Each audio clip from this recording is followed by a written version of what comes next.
So welcome back to our second lecture on malware analysis. In the last class, we talked about the administrativia, and we started talking about the basics of what malware analysis is. A quick review, we talked about the fact that the goal of malware analysis is to understand the behavior of malicious programs. And the reason why we care is because we want to be able to, for example, if your systems or networks have been breached by malware, we want to be able to find out what were the capabilities of the malware that attacked us and thus be able to assess the damage. Also, it will help us to identify the infected systems, right? If we understand how the malware propagates, we can find out which systems it was most likely to infect.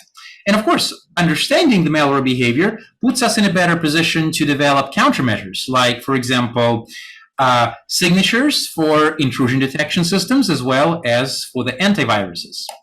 And we talked about three kinds of countermeasures in this regard. We talked about the antivirus signatures, which are unique identifiers that the antivirus programs use in order to detect malware. So basically, it uses some properties of the malware. So it takes a malware file, and based on the file contents, it creates a signature. And when an antivirus scans your system, it basically computes the signature of every file on your system and compares it to the database of known signatures. And if a signature is matched, then it means that this is a known malware sample. And what happens if the attackers modify the malware? This happens very often. Well, in that case, you've got to modify your signature. And this could be challenging for metamorphic and polymorphic malware, which we'll talk about later, that actually changes itself with every infection. Also, we talked about the signatures for the intrusion detection systems. Basically, intrusion detection systems, their job is to analyze the behavior of programs and users in the system, and if suspicious activity is detected, to sound an alarm, basically saying that, hey, we got somebody in the system. So, and there are two kinds of intrusion detection systems out there. There are host-based intrusion detection systems and network intrusion detection systems.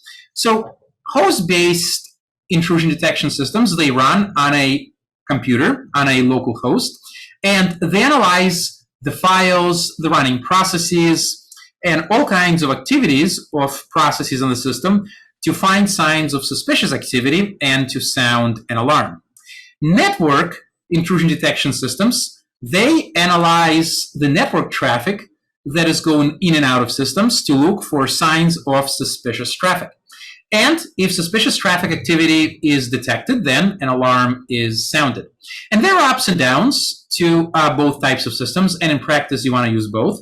Host-based intrusion detection systems, they have a very good insight into what is going on a single system, because they can see what is going on in a single system. They can look at the files, they can look at processes, they can get some very detailed information about what is going on. Unlike a network intrusion detection system, it can only deduce suspicious activity by looking at the network traffic. All right? So generally, host-based intrusion detection systems, they can get more detailed information about what's going on, and hence they may have better accuracy in detecting intrusions. On the other hand, if you remember, what happens when an attacker breaks into the system? What would be the first thing for them to try to do, logically? What do you folks think? Create a backdoor and hide their entrance? Okay, yeah, that's true. But if they know that the system is running some sort of intrusion detection system, what would they do? Like, what would be the logical thing to do? Yeah, turn it off, right? Very good, Carly, yeah. They'll try to disable the intrusion detection system. And, the problem is the function of the intrusion detection system, of a host-based intrusion detection system, depends on the integrity of the system which it is monitoring. Now, if the attacker breaks into the system, they can try to either bypass the intrusion detection system, as Mohammed suggests, or they can try to just disable the system altogether. Yeah. So, and once they do that, they can take information, as David suggests. All right. So basically, host-based signatures are the suspicious activity signatures, which can be used by intrusion detection system that is running on the host in order to detect suspicious activities. For example, based on what files are being accessed, what processes are being started, what network connections are being initiated, and things of that nature. And network signatures can consist of the traffic patterns. For example, where are the network packets going? Where are they coming from? What is the volume of network packets? What are the traffic patterns? All right. So basically, knowledge of how malware operates allows us to develop all kinds of signatures. So for example, if I know that a malware creates certain files, then that could be part of my host-based signature. If I detect creation of certain files, I know that this might be a sign of activity of a particular malware. Similarly, if there is a process that is launched with certain properties, well, that could be a sign of a certain malware. All of those are examples of host-based signatures. And an example of a network signature, let's say that there are packets that are destined toward a certain IP address. Okay? Well, if that IP address is associated with a known malicious server, or let's say that IP address is from North Korea, okay, that could mean that this is an activity of malware. Now, folks, what is the difference between antivirus signatures and the host-based and network-based signatures? Well, basically, antivirus signatures, they are based on the contents of the malware sample. Okay, we look at the things like the file code, the file hashes, and all kinds of file properties. Basically, we look at what's inside. We look at what malware is. Now, intrusion detection signatures, be it host-based or network-based, instead of looking at what the malware is, they look at what the malware does. So in other words, they're behavior-based. Okay? So that's basically the idea. So far, so good, folks. This is just a quick review. Okay? Are we all on the same boat? Yeah. Oh, and by the way, how are we doing on performance? Is everything smooth? Smooth as silk? Yeah? Oh, right, great. I guess it's the video that it doesn't like. I always knew that, well, you know, my face is probably so ugly, it is breaking up the connection. So smoothies, yay! All right, I like smoothies. I could use one right now. Thumbs up if you could use a smoothie as well.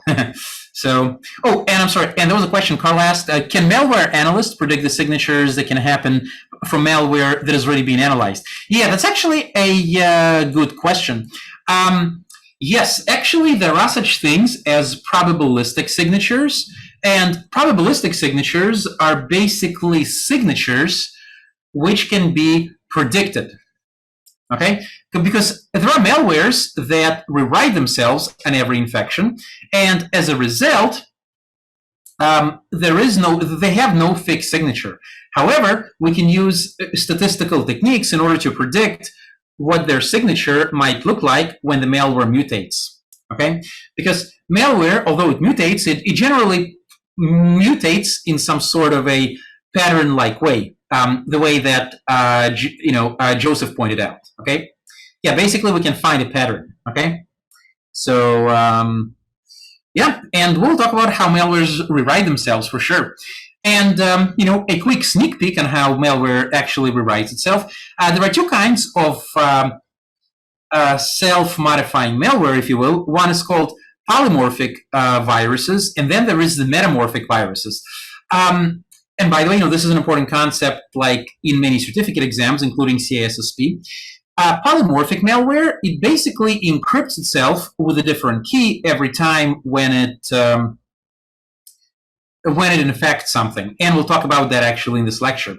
Metamorphic malware actually rewrites its instructions. So like, for example, it can do things like, for example, swapping the order of two instructions without altering the logic. That would change the signature, right? So like, for example, think of a program where you have two statements. Say you have, A equals 1 and B equals 2. And, I can just swap those two instructions, right? And the logic will not change necessarily, but the signature will change because now we're talking about two different codes. Yeah. All right. Does that make sense, folks? And I see we got some thumbs up for the smoothies. Yeah, I could use one right now too. All right. So far so good, folks. Questions, quandaries? So did you say polymorphic rewrites itself altogether? Polymorphic encrypts itself with every new infection, and it encrypts itself with a different key every time, and we'll talk about how that works. But like basically, every time that a polymorphic malware infects a new executable, it will generate a new cryptographic key, and it'll encrypt itself with that new cryptographic key every time it infects. Metamorphic, on the other hand, it alters its instructions.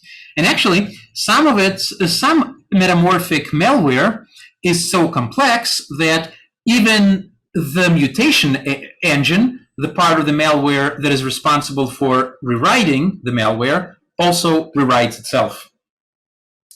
How crazy is that?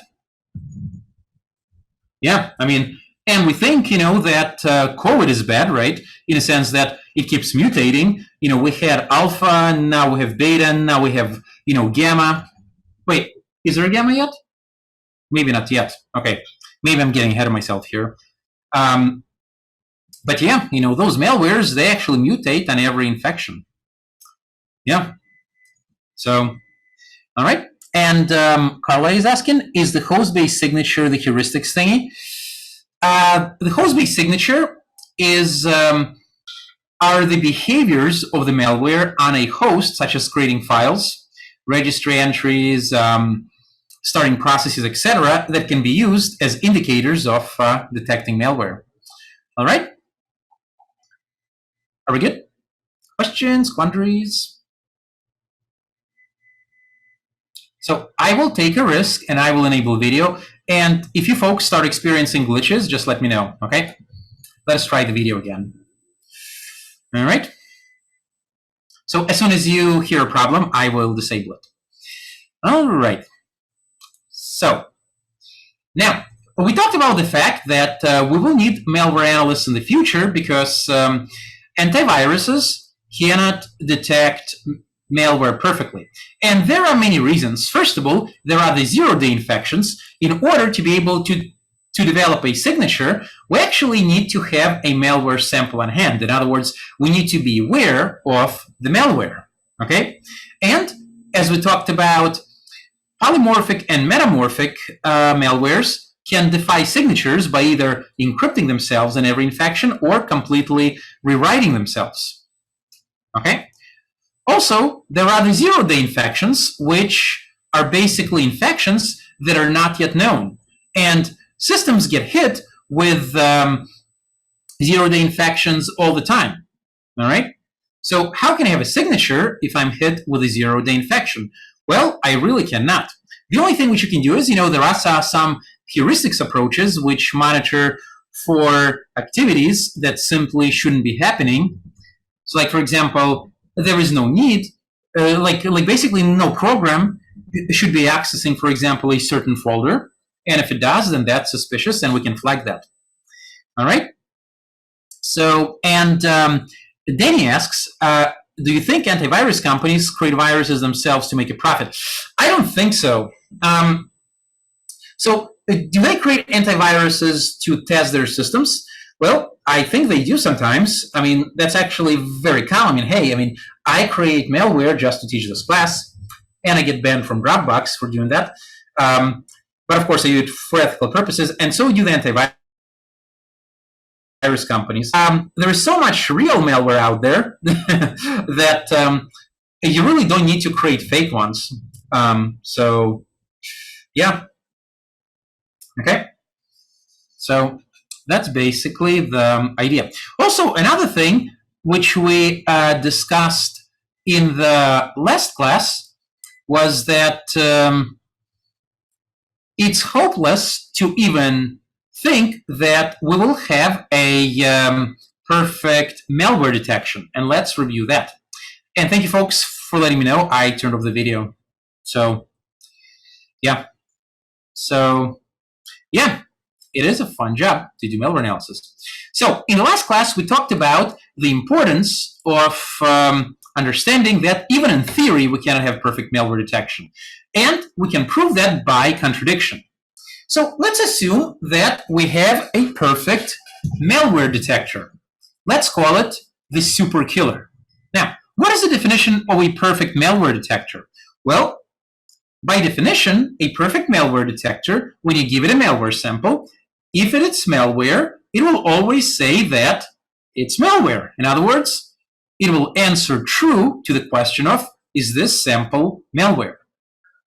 On the other hand, if the sample isn't malware, it will basically say, no, it's not a malware. Or it'll answer false to the question of, is this sample malware? All right? So that's the definition of a perfect malware detector. It will always flag the sample as malware if it's malware, and it will flag it as non-malware if it's not. And we can do a proof by contradiction, which is a mathematical concept that shows that we cannot have a perfect malware detector system. To do that, in the last class, we used a technique called proof by contradiction. This is a mathematical technique where we start with an inverse of the assumption, okay? So we assume the opposite of the thing we're trying to prove, and then we follow the logical implication of that assumption, and we arrive at a conclusion that contradicts the original assumption. And if the conclusion that logically follows from the assumption contradicts the assumption, it means that the assumption had to be false. Yep, exactly, yep, and we have to do that only once. So, let's quickly review that. So, we assume that we have superkiller, which is a perfect malware detector. Also assume that you have a piece of malware called the ultraworm. Ultraworm works as follows. If superkiller, the perfect malware detector, if it would detect the current malware as malware, then our malware will not behave maliciously.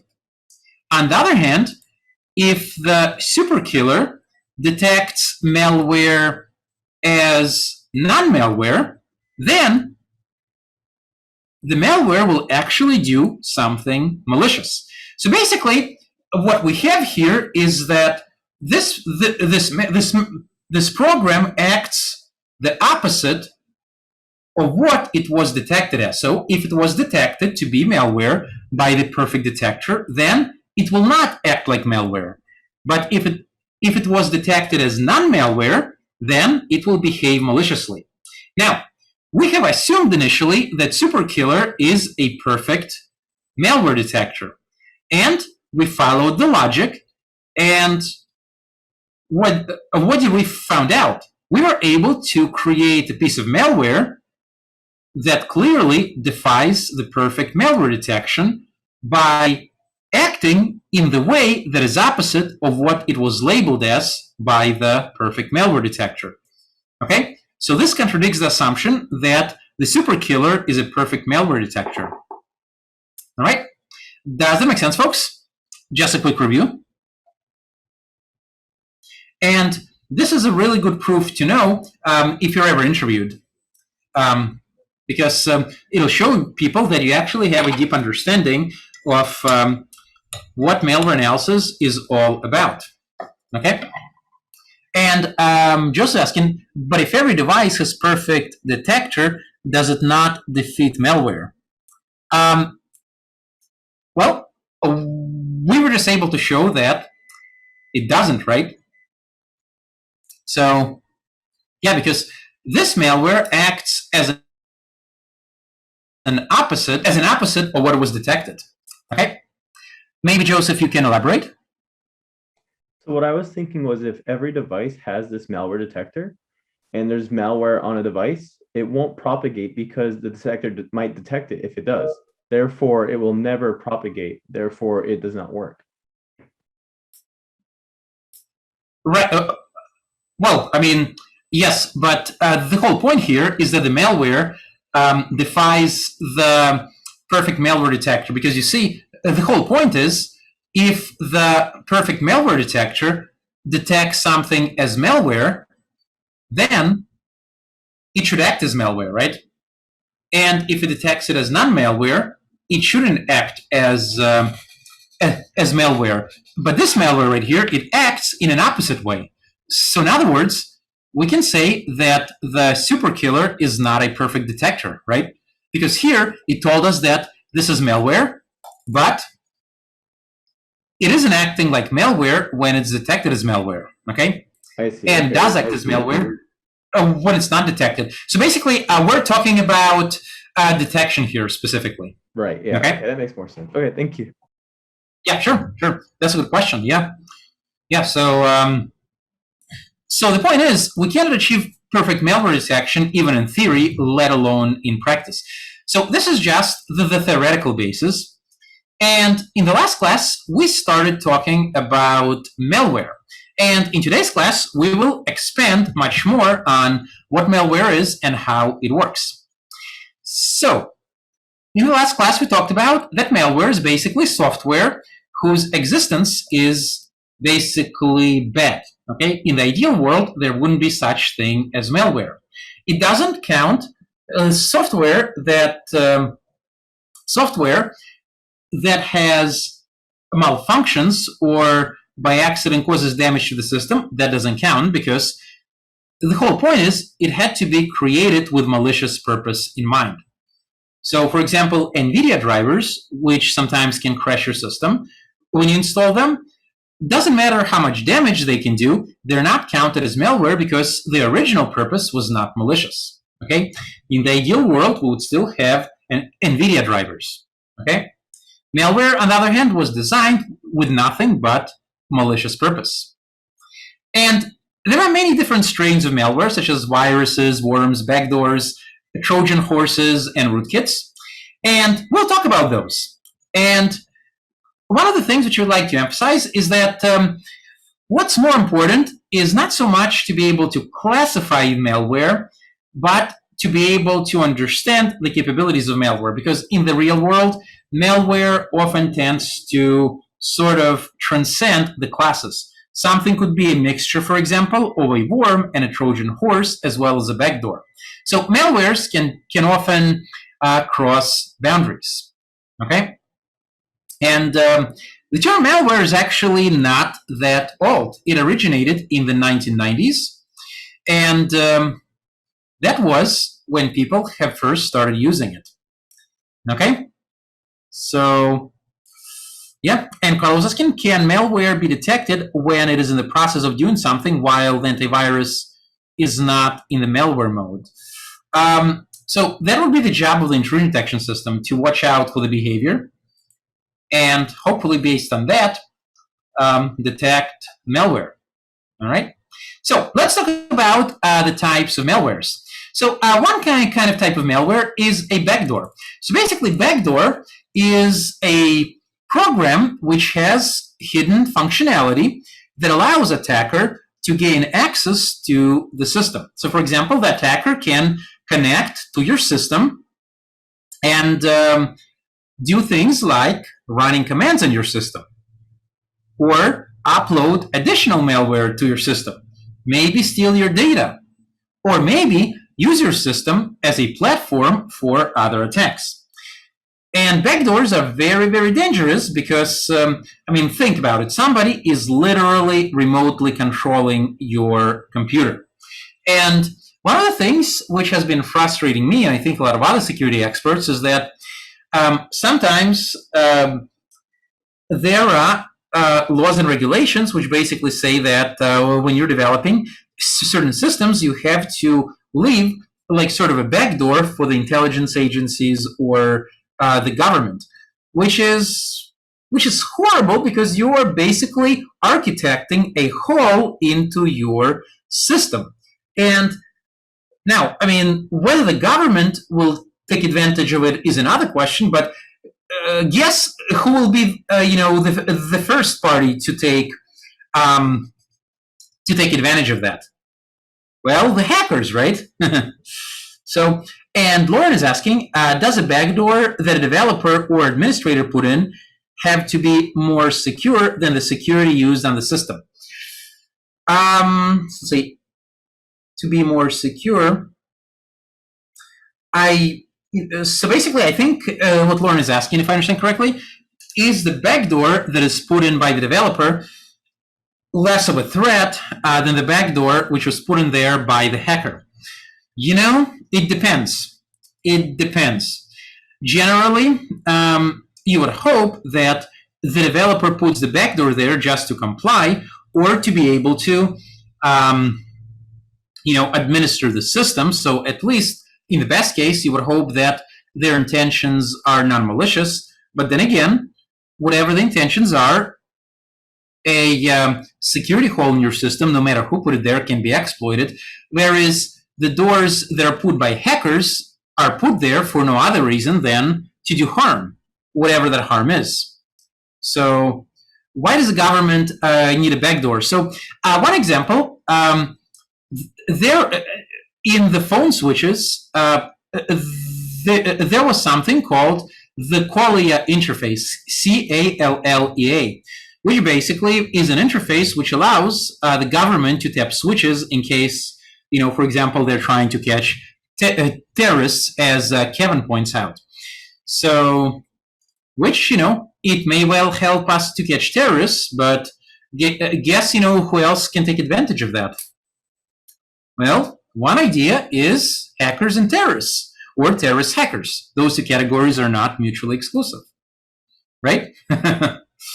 So, yeah, that's basically the idea. So yes, backdoors can be either legitimate or malicious. Here's another more recent example. You guys know the company ADT, right? The ones who provide home security. I think like a few years ago, one worker has been arrested for exploiting the cameras in the ADT system to spy on the female customers. So he added accounts to some systems, or he tricked people to adding accounts so he can access those systems. So yeah, you can check it out. This was in the news.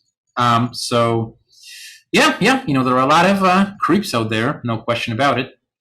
Another example is that back in 2020, there was a North Korean backdoor called Blendingcan, and the US government agencies today published malware analysis report exposing information on remote access Trojan, or RAT, malware used by North Korean hackers in attacks targeting government contractors. So, ADT is one of the home security companies. So, yeah, they basically provide home security systems. So, yeah. And David is asking, wasn't there also a serial killer that was working for ADT? I haven't heard about that case, but possibly. I haven't heard about that case, so yeah. Well, this is true for any kind of business, right? A certain percent of the population aren't going to be, good people. So it is inevitable that at least, some percentage of those people will be working for, for positions where we trust them and, we'll let them into our homes, so, like, for example, my apartment has been burglarized, and whoever burglarized it had to have the key. So most likely it was the trusted party. So, people you trust can betray you. And in security, folks, while we're in the subject, trust is one of the most prized and one of the most fragile commodities. So if once you betray your trust by doing something shady, be it by, even like illegally downloading, stuff, or for example, doing something a billion times less than what this ADT person did, no one's going to touch you, okay? Because no company, no individual will trust you again. And why would they, right? If you're the person who's supposed to be taking care of security and you have a shady record, why would you trust them, right? So if you're interested in a cybersecurity career in any area, I highly suggest that you learn how to keep your record clean. And also, especially if you want to work for a job which requires a security clearance is very, very easy to lose, okay? So keep it clean, folks. Be good citizens. Especially if you want to work in cybersecurity. So, and one of the things which they look in security clearance is, are you a trustworthy individual? Have you done anything suspicious? Have you done anything shady? Do you have criminal record? Have you done things that are questionable? And there are also things such as, do you have dual citizenship in other countries? Do you have investments or property in other countries? Were you part of any anti-government groups and things like that? I've been, interviewed on background checks all the time. They look for things like, they leave no stone unturned. Like, for example, let's say that, they are interviewing me about your background, and let's say that you tell me that you were in a band, for example. Okay, you liked to perform on a bass. You were one of the best bass players in your band. They would ask, oh, what kind of band it was, what kind of music they played, what kind of venues they performed, and things like that. So yeah. So yeah. That's basically the idea. And Danny asks, that's ADT. And what did they look at for security clearances? Okay, I think I answered that. And security clearance interview is very shady, that I can tell you. And Ashke is asking, how do black hat hackers get jobs in cybersecurity after being a bad guy? So this is a very different kind of a category. So, see, sometimes people are so knowledgeable and good that they're basically, like, what's a good way to explain it? Like, what's a nice way to explain it? They're basically almost, bought off, if you know what I mean. They're given an offer they cannot be refused. So, like, for example, let's say there is a very skillful but unethical hacker in prison, but their skills are really up there, and we don't want them to work for anybody else. So we can tell, the government can tell them, for example, we will pay you a lot of money to work for us, and you'll get a reduced jail sentence, or you can just spend the rest of your life in prison. As an example, I am obviously brutally oversimplifying this, but that's the idea. They give them incentives. So, yeah, that's one of those things. I mean, that's why, like during World War II, or at the end of World War II, the Germans, they had the V1 and V2 rockets, the first intercontinental ballistic missiles, which obviously both the Allies and the Soviet Union have wanted. So people were, trying to rescue those German scientists to develop their programs. Yeah. So those kinds of things are being done. Sometimes as well. Yeah. Well, the thing is, yes, in some sense it's double standards, but at the same time, it's pragmatics, right? So yeah. But of course, like once again, though, you don't really want to go that route because, well, first of all, nobody will fully trust you ever, and you will be monitored all your life. I mean, basically, instead of being a competent bad person who gets an offer they cannot refuse, why not be a competent, good person so that you can have all the benefits and, not have to go through all of that. Okay, and spending time in prison, I'm sure that that's not a something most people want. So, yeah, and of course, it's not like working for Raytheon is that much more ethical. Well, I mean, it depends on how one defines ethical. So, depends on how one defines ethical. I mean, and you got to remember that cyber warfare sometimes requires us to make some tough choices. I mean, it is war, and sometimes you got to make tough choices.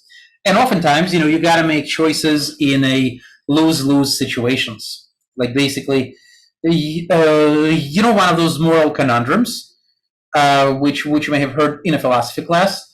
Like there is a train coming, and the train is about the trolley problem. It's about to go off the rails, and you have your friend, so you can either push your friends onto the tracks and stop the train and save hundreds of people on the train, or you can or you can save your friend, but you can sacrifice those people. What is the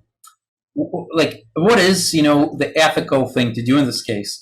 And regardless of what choice you make, someone's going to die. Okay, so there was a moment like that in the Spider-Man movie as well, remember, where he sort of had to figure out whether he's going to save Mary Jane or whether he was going to save a bunch of citizens. So the Spider-Man problem, if you will. So, but of course, Spider-Man saved both because he's a Spider-Man and that's a hero movie, so we cannot have anybody die. Okay? Except the one person at the end. Okay? So, couldn't save his uncle, yep. Listen to the Weird Al version of the Spider-Man tale. I'm sure you'll like it. All right? Yeah, folks, definitely, see, before I go on, one of the important things to mention about, cybersecurity, it is a very different field from all the other fields in computer science. And I see that in two different ways. The first way is that fields like, algorithms, compilers, data structures, databases, all of those are what I call natural problems, right? Yes, there are definitely some hard problems in those fields, and designing and implementing those things can be difficult.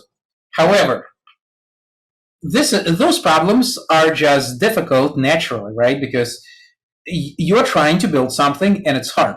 But neither compilers nor data structures is actually trying to actively work against you. Okay? There is no anti-data structure person on the other side who is trying to screw over your efforts.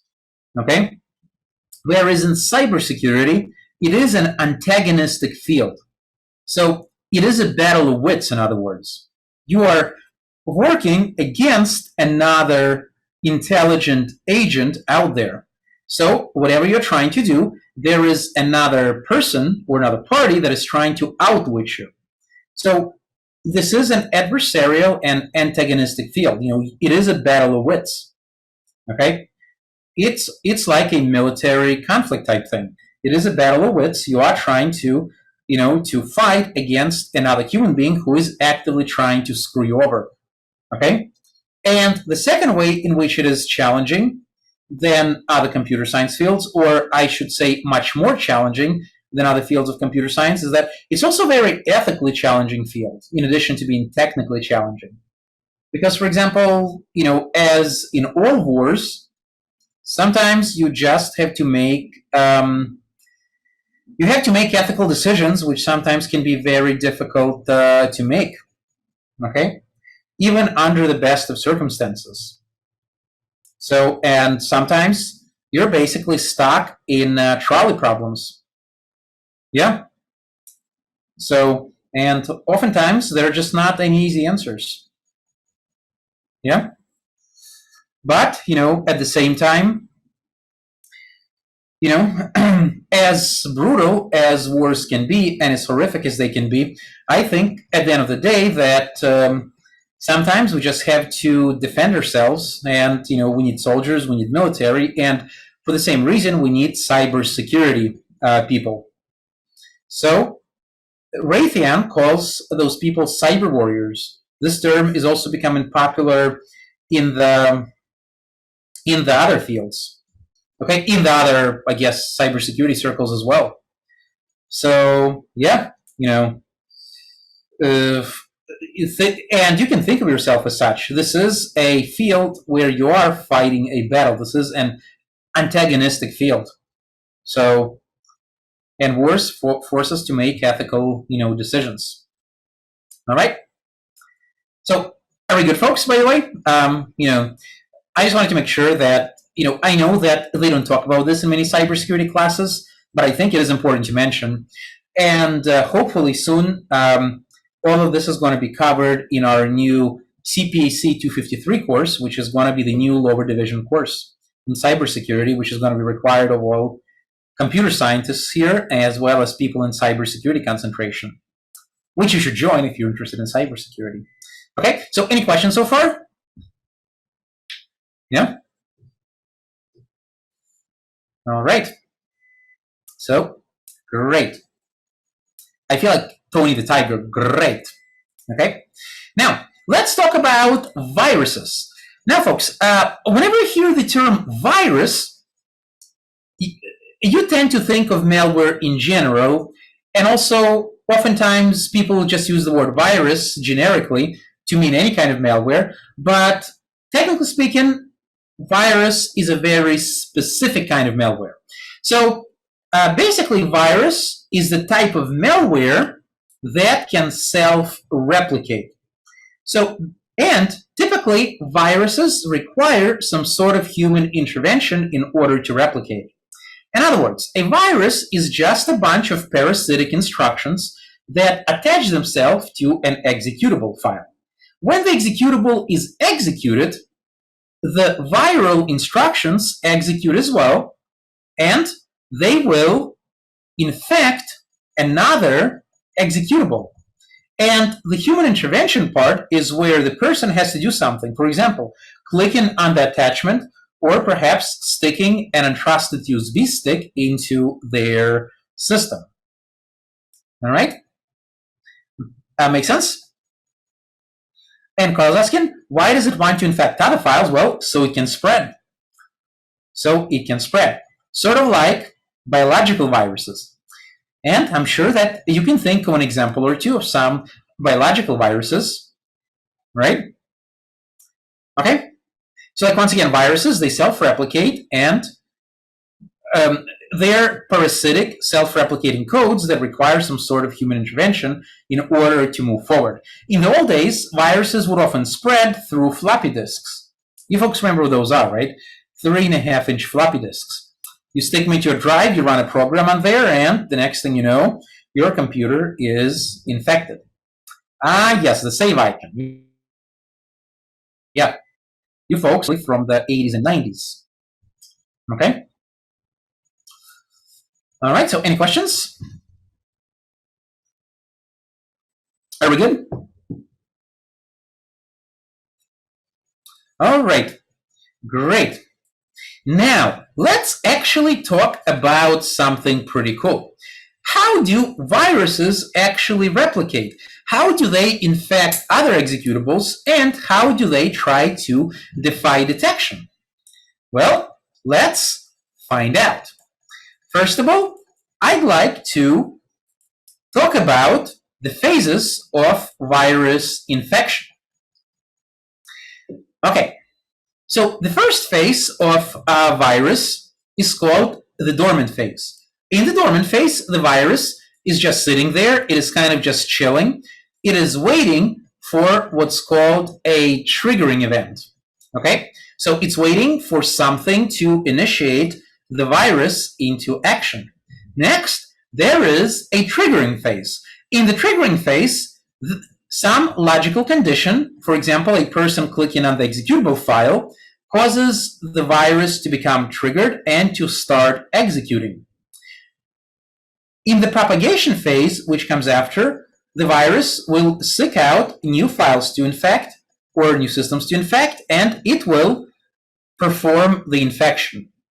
And finally, there is the fourth phase called the action phase, which actually may or may not be present in a virus, because actually not all viruses have a malicious phase. Some viruses, they simply just spread, especially viruses created for recreational purposes.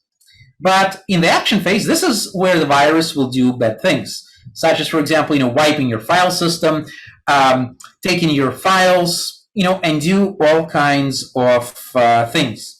If you want to get some ideas on what the viruses are capable of, check out Weird Al songs called Virus Alert. It's pretty funny and in some ways realistic.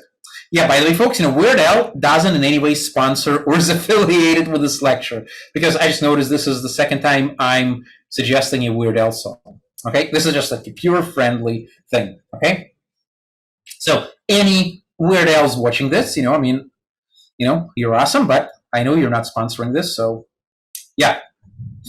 All right, so, and Carla is asking, yeah, viruses are created for recreational purposes all the time. Especially in the olden days, people would create viruses just to sort of gain popularity and reputation and just get, the warm fuzzies by saying that, hey, I made a virus that has breached the Pentagon. They would get, the jollies out of that. So, yeah, Weird Al should definitely be taught in school. I agree. Yeah, there should be a course like that. So, yeah. Weird Al's a saint and could never do that. That's true, right? So, is there a whitehead virus contest? Yes, there is actually. In fact, there are malware analysis competitions out there where a malware analysis problem gets posted, and whoever figures it out the soonest and does the best analysis, wins. I don't remember DEF CON doing that explicitly, but I wouldn't be surprised if they had that. Like Nathis points out, they do have code breaker challenges, so I'm pretty sure they do have malware analysis challenges as well. Okay? Yeah? Now, how does the virus actually infect an executable? Like, what does it actually do? Well, here is a very basic example. This is what's called simple infection. So here is the original executable file we got right here. Okay, this is our executable file. Just consists of a bunch of instructions, and it contains the executable code. Later on, we will also learn that each executable file also has something called the header. The header contains information about the file, such as, for example, the file size, the file format, when was the file created, etc. Okay? So the actual file contents and also the file header, which contains some meta information or descriptive information about the file. And here I have a virus. The virus wants to infect a file. So typically, what it will do is it will temporarily remove the header or behead the file, then insert a copy of its malicious instructions between the executable code and the header, and then it will reattach the header. Okay? Does that make sense, folks?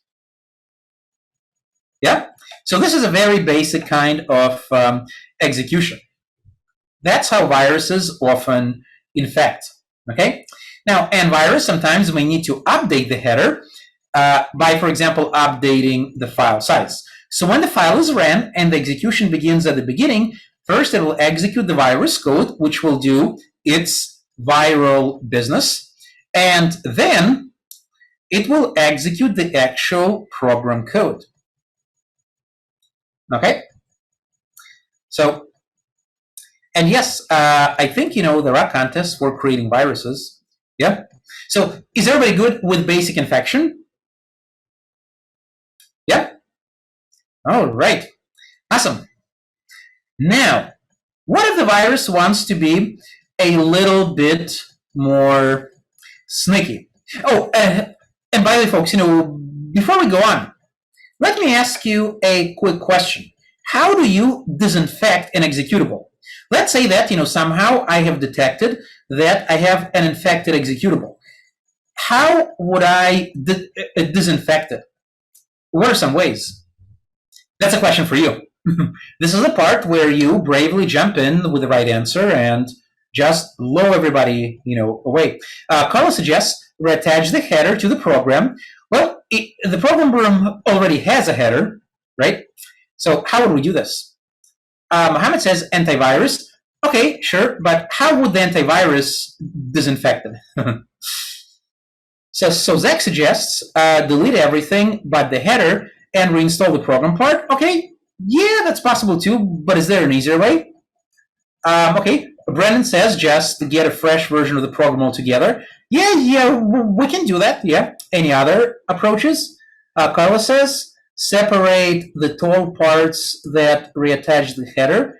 Okay, and Mohammed says remove the malicious code, and Kevin says recompile all over again. Yeah, basically, one of the approaches which I was looking for is we can basically just remove the viral portion, right, and reattach the header. Okay, make sense? Yep.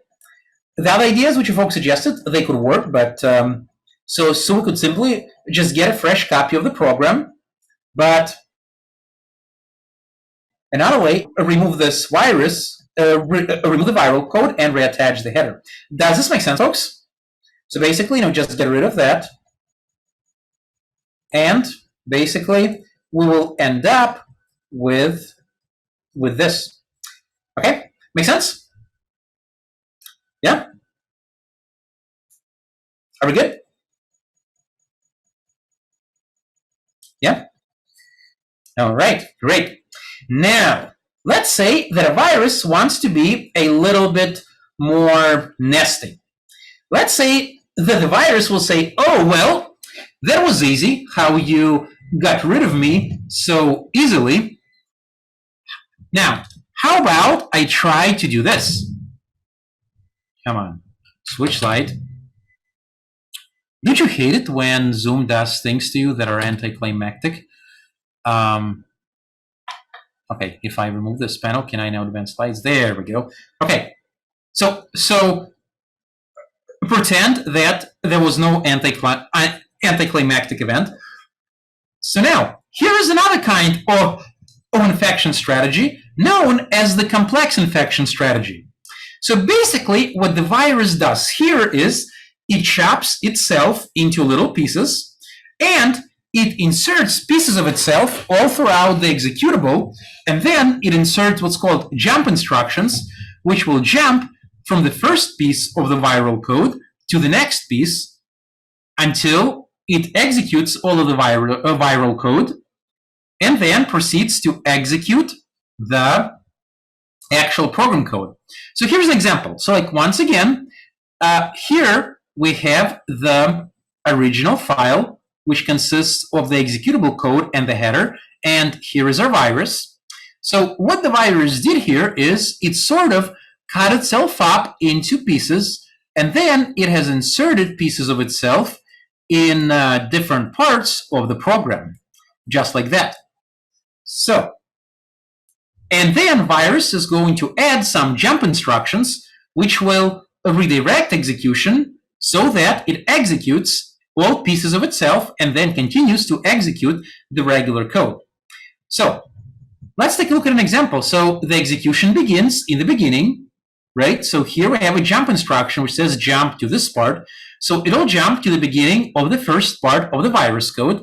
Then the virus code will execute, and then it reaches another jump instruction which tells it to jump right here, which will cause it to execute the second part of the virus code. And it does that, and then there is another jump instruction which causes it to jump right here and execute the first part of the actual good program code.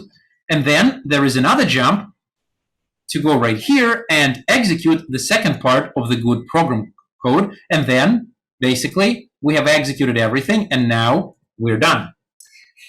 Do you see, folks, what's going on, right? So basically, the virus just cuts itself in small pieces and then links all the pieces with the jump instruction, so everything gets executed. Now, my question to you is, what's easier to disinfect, the previous executable or this executable? Yeah, the previous, right? Like Kurt, David, and Jasmine point out. Yeah, because why is it so difficult to disinfect this one?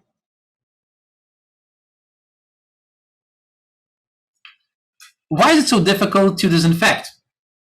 Yeah, because the virus is all over the place, right? So if I'm to disinfect this, as all of you are pointing out, right? Especially Albert, he points out that, yeah, because in order to be able to disinfect this, I actually have to identify all of those jump instructions and figure out, where they're going, and then to identify all the parts of the virus. So basically, I would have to sort of identify and retrieve all those pieces of the virus from all over the executable. Perhaps in this case, it may well be easier to just get a fresh copy, if you know what I mean. So, because disinfecting it is difficult. It's not impossible, but definitely much more difficult. All right? And you folks in the chat said some very correct things. Carla is right, Joseph is right, Nafis is right, Lauren is right, and Albert is right. And Carl's asking, look for suspicious code. Well, yeah. So, yeah. All right. So that's basically the idea on this one. Now, let me ask you another question now. All of those viruses, whether the infection strategy is this or whether the infection strategy is that, how would you detect them? Because it turns out they might actually be pretty easy to detect. What is like very, very basic way to detect them? What do you think? Think of a very basic approach. Yeah, as Mohammed says, program size, right? Also Ali says that. Yeah, program size, because for example, let's say that this is a known program, right? Let's say that this is, for example, word.exe. Now, I know what the size of word.exe should be for a particular version of Word. And now let's say a virus attaches itself to this program. And it doesn't matter, it can use this infection strategy or it can use the complex infection strategy. What's going to happen, right? Ultimately, the program size is going to get bigger, right? So as a result, we can detect it based on the size. And we'll talk about how malware can overcome that. But I just wanted to get your mental juices flowing, so that's why I asked the question right now. Perfect, yep. All right. Now, viruses come in many different shapes and sizes. So, oh, and before go on, Alice suggested that, we might be able to use time. Yeah, we could use time because, because in theory, infected program would have more instructions, so in theory it would take more time to execute. But but time is kind of difficult because execution time can be unpredictable because it depends on, for example, what system you're running on. It also depends on the resource usage, right? Because for example, I can run the detection when the system is busy, right? So it'll run slower, or I run it again when the system is not so busy, and so it'll be faster. So yeah, time, it could be used, but it is harder, right? So hashes can work, yep, as Rian suggests, hashes can work, and we'll talk about that. All right. Yep. And yeah, headers can also provide useful information, and we'll talk about that as well. Now, like I said, viruses come in many different shapes and sizes. Another kind of virus is called a macrovirus. Macroviruses are actually very old, and recently they have been making a comeback. One of the oldest macroviruses was in 1999. It was called Melissa. If you are, well, roughly my age, you may even remember it. If not, then, well, you will live. But basically, a macrovirus is a virus that attaches itself to the Microsoft Office macros. If you folks are a seasoned user of Microsoft Office products, especially Microsoft Excel, you can add something called macros. Macros are basically extra functionality, extra code, which you can use to extend Microsoft Excel. For example, let's say that you're working at a company and the company has a certain way in which they like to manage a certain spreadsheet. You can write a macro which will automate things. Very useful and very handy. However, macros are stored as executable instructions. And whenever you are dealing with executable instructions, you basically are exposing yourself to virus infection. Because remember, virus infections attach themselves to executable codes. And if you have an executable code, well, there is a place for a macrovirus to attach itself into. So yes, you could have a Microsoft Office file with a macro to which a virus attaches itself. So it is very common that companies get hacked by somebody in the company gets a Microsoft Office file which looks legitimate. In fact, they're so cleverly crafted that they're almost difficult to tell apart. So like, for example, let's say you're working in HR and you get a spoofed email containing a spreadsheet about, say the hiring goals for the next quarter. And it is very, typical to get things like that. And when you open the file, a macro executes and the virus which was infecting the macro spreads. You can read about so many break-ins that start this way. In fact, that's how a lot of high-profile break-ins begin. Somebody opens a malicious file.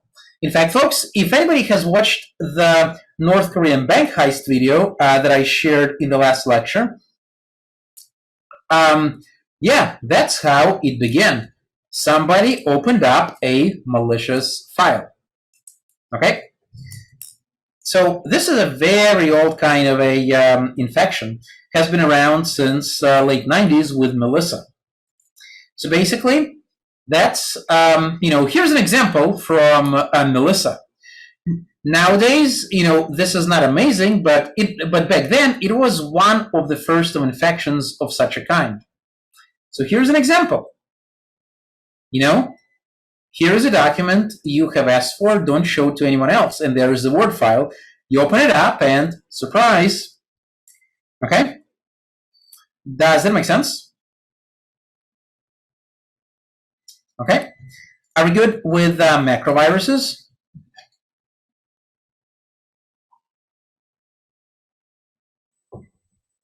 All right, great.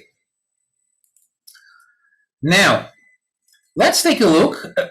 Let's jump a few years, like 20 years ahead from 1999 to, wait for it, to 2019. So in 2019, Microsoft seen over 400,000 attempted macro-rooted computer viruses that have been detected by its security software. So yeah, macroviruses are not going away. I was asking, what should have been a red flag on that one? Oh, we're talking about Melissa, right? Well, so the general thing about macro viruses is that a way to avoid them is to, first of all, disable macros by default whenever you open an untrusted file. Okay? Always disable macros. Also, if the file is coming from a source that you don't trust, don't open it. Also, make sure that you have an antivirus and a firewall running, and in corporate settings, untrusted files are often automatically ran inside a sandbox. Okay, so even if there is a macrovirus that gets activated, it will not escape the sandbox. And there are also other approaches, such as file conversion. So, for example, it will convert the file from the Word format into the PDF format where there are no macros. Okay, so any viral code will hopefully be defeated in the conversion process. So there are many ways to prevent and deal with it. All right, does that answer your question? I guess Kurt and Carla. So, all right.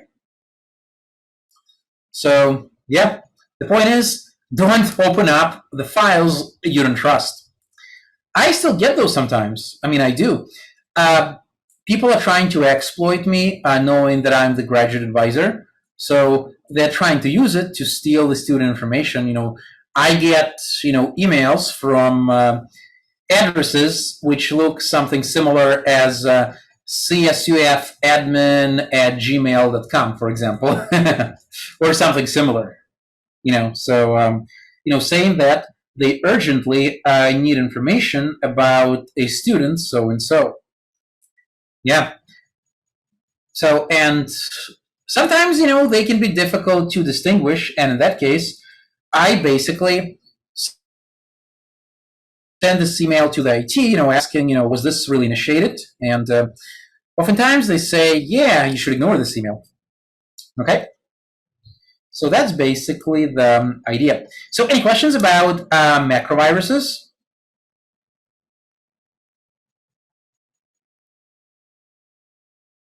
Okay. All right, great. Now, another kind of a virus is a boot sector virus. A boot sector virus attaches itself to what's called a boot sector. Boot sector is the part of your computer's hard drive that is used to initially boot the operating system. When you power your system on, it begins by executing the code in the boot sector of your drive, which has instructions on booting the operating system. A boot sector virus attaches itself to that boot sector code. And as a result, when your system boots, it automatically boots in the infected mode. And once the operating system has been booted in an infected mode, it becomes very difficult to trust. Why, would you ask? Well, because your antivirus, your intrusion detection system, and all your tools, they rely on the integrity of the operating system. And if the operating system itself was booted in a compromised mode, then what can you really trust? All right? So, and I think we have a question. Joseph has raised his hand. I was wondering if a boot sector virus is pre-OS while a rootkit would be post-OS. Is that the difference? Are they the same thing, or? Well, they could a lot of real-world malware can definitely cross classes, as I mentioned before. So a rootkit is typically something that compromises an operating system. So a boot sector virus could definitely be means that a rootkit uses to compromise the operating system, if you know what I mean. It would make sense for a rootkit to add some boot sector virus code, so whenever the operating system boots, it will boot into the rootkitted mode, if you know what I mean. Got it. I see what you're saying. Yes, thank you. Yeah. Like I said, sometimes it's difficult to classify malware into one exclusive category because, a rootkit can also be a boot sector virus. Okay. So, yeah, definitely. And Carl asks, oh yes, go ahead. Sorry. It just depends on implementation. Exactly. Yeah. And there are other ways of compromising the operating system besides through the boot sector. One example is in Linux, for example, kernel modules are sort of like insertable pieces of code which you can insert into your operating system and remove at will.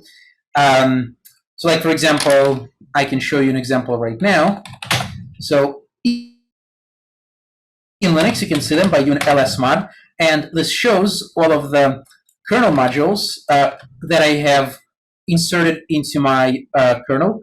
Most of those modules are device drivers, like for example, not a file system driver, a Bluetooth driver, some sort of a video driver, some sort of a communication driver, etc. So oftentimes, rootkits would be written as kernel module, because once you insert a kernel module into your system, it executes as part of the operating system. So if you have a malicious kernel module, which you inserted into your kernel, well, now you have malware that is executing at the operating system level. And a lot of Linux rootkits are written in that way. All right? Make sense?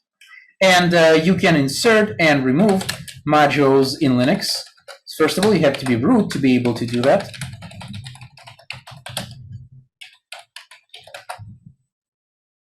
And you can either use lsmod or, sorry, why are you rejecting me?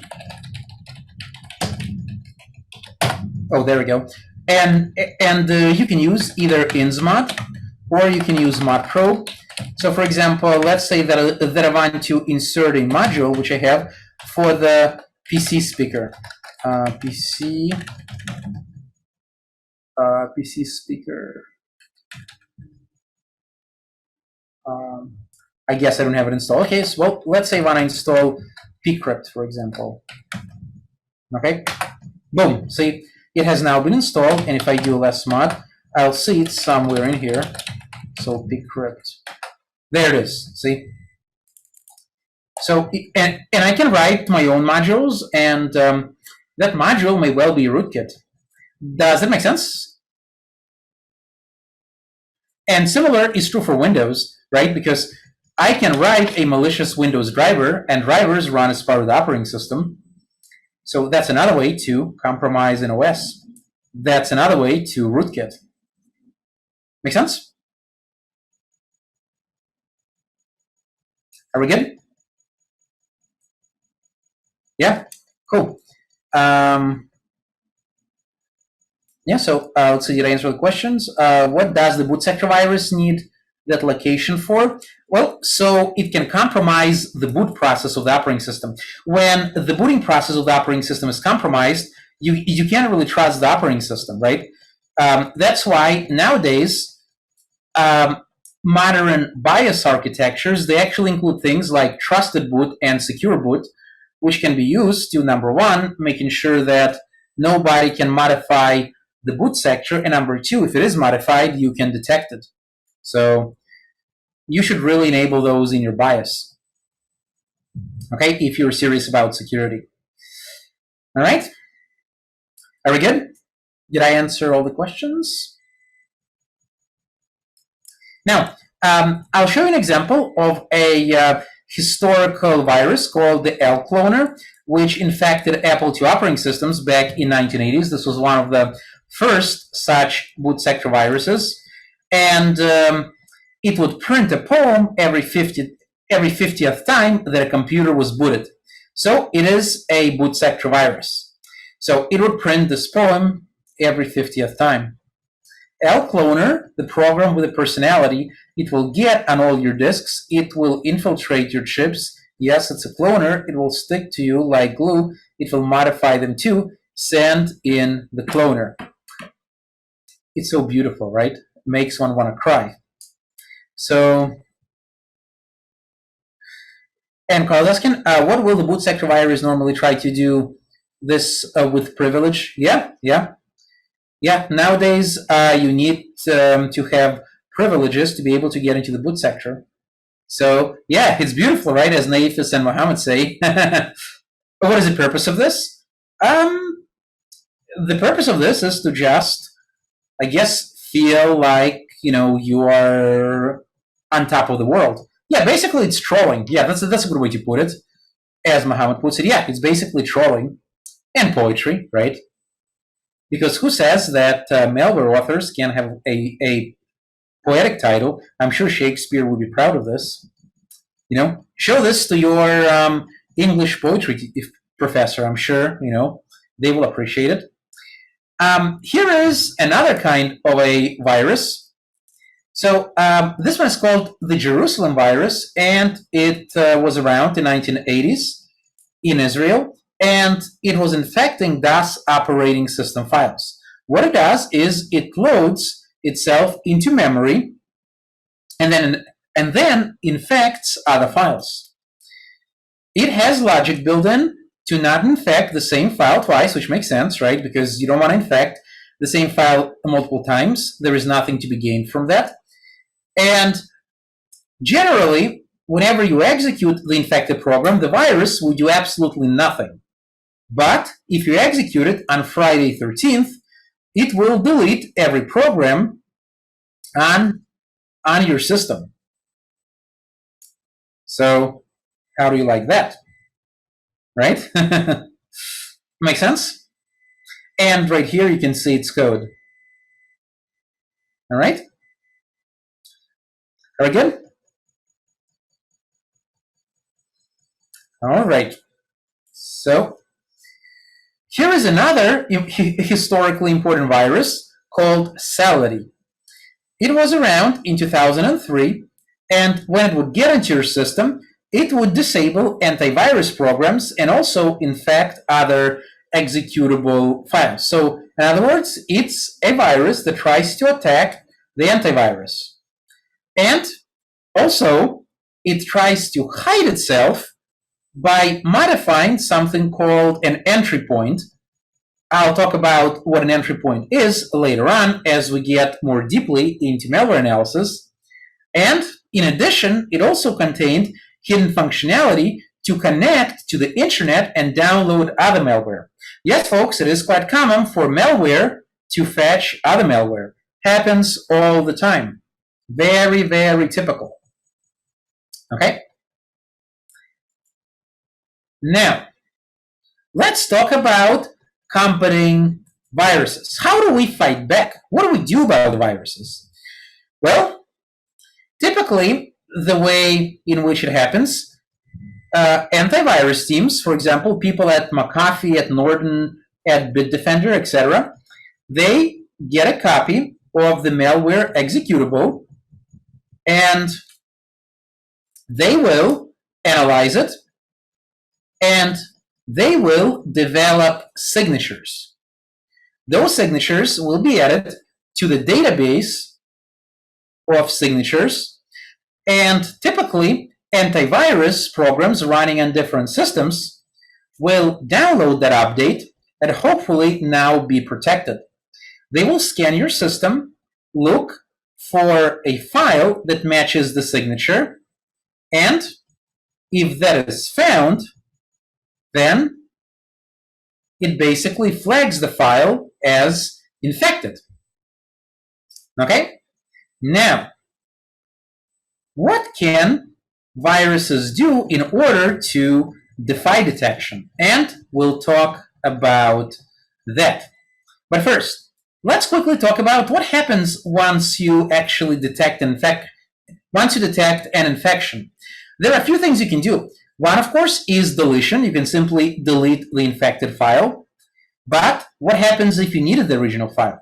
Well, in that case, you can replace the infected file with the original uninfected version. But of course, that does assume that you had a backup.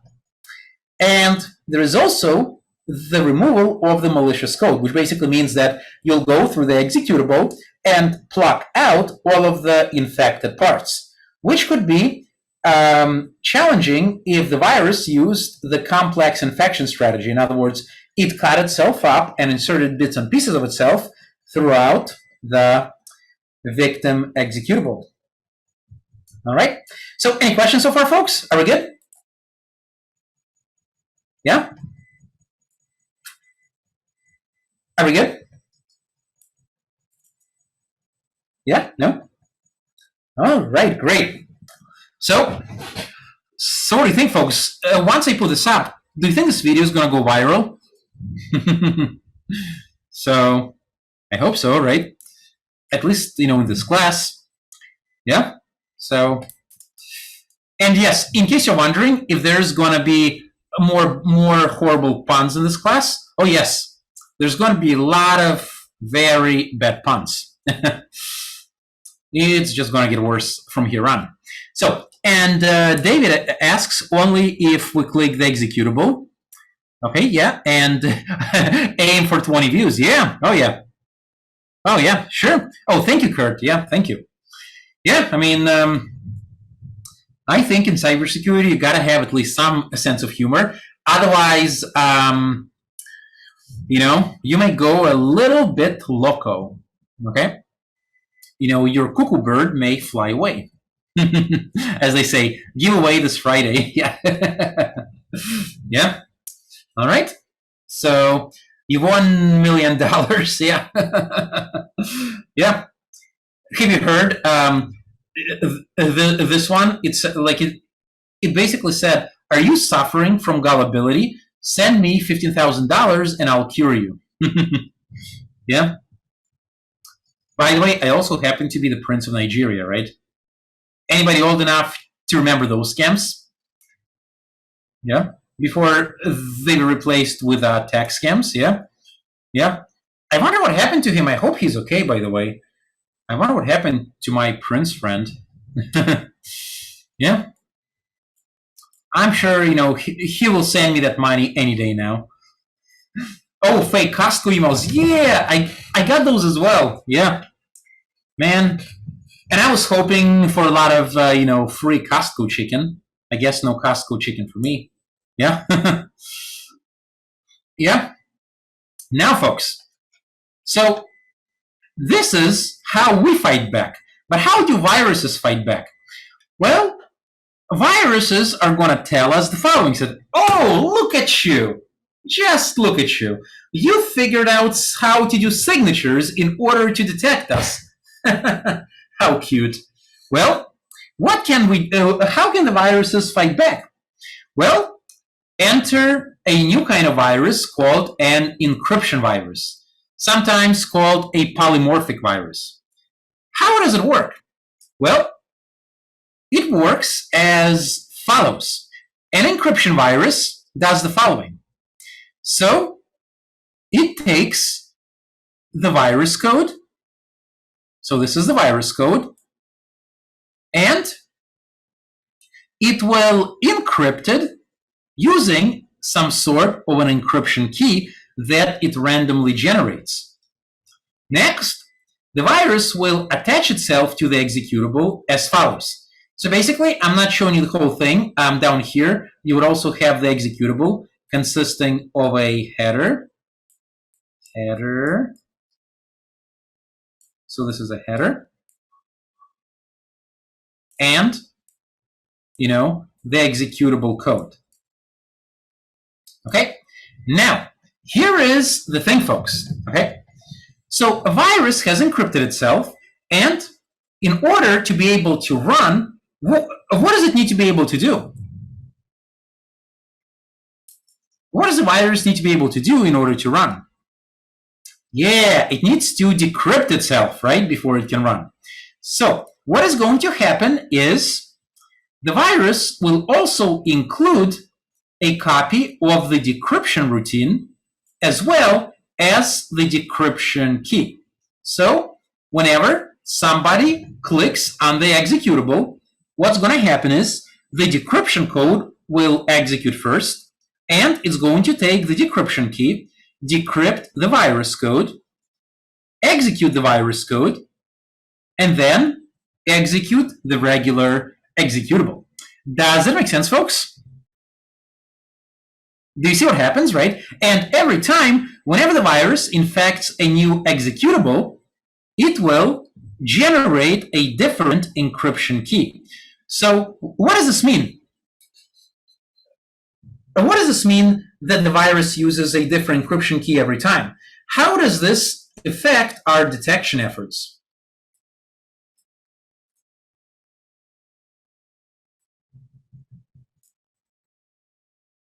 Well, Jasmine says we have to start over. Okay. In what sense? Yeah, because of the unique keys, right? Because when I take the virus code, and I encrypt it using a different key every time, then the encrypted code is going to have a different signature, right? So a pure signature-based approach isn't going to work. So how can we possibly detect a virus like this? And Joseph had the right idea.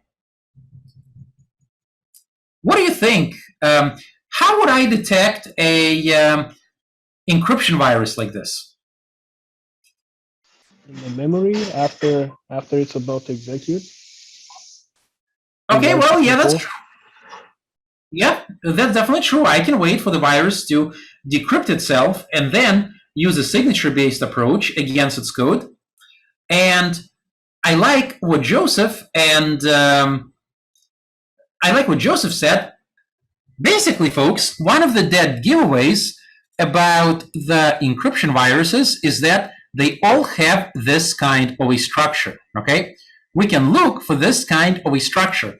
We have a decryption routine followed by the key, followed by the encrypted code. We can identify the structure, and once the antivirus identifies the structure, you can say, oh, well, look at that. We might be dealing with an encryption virus.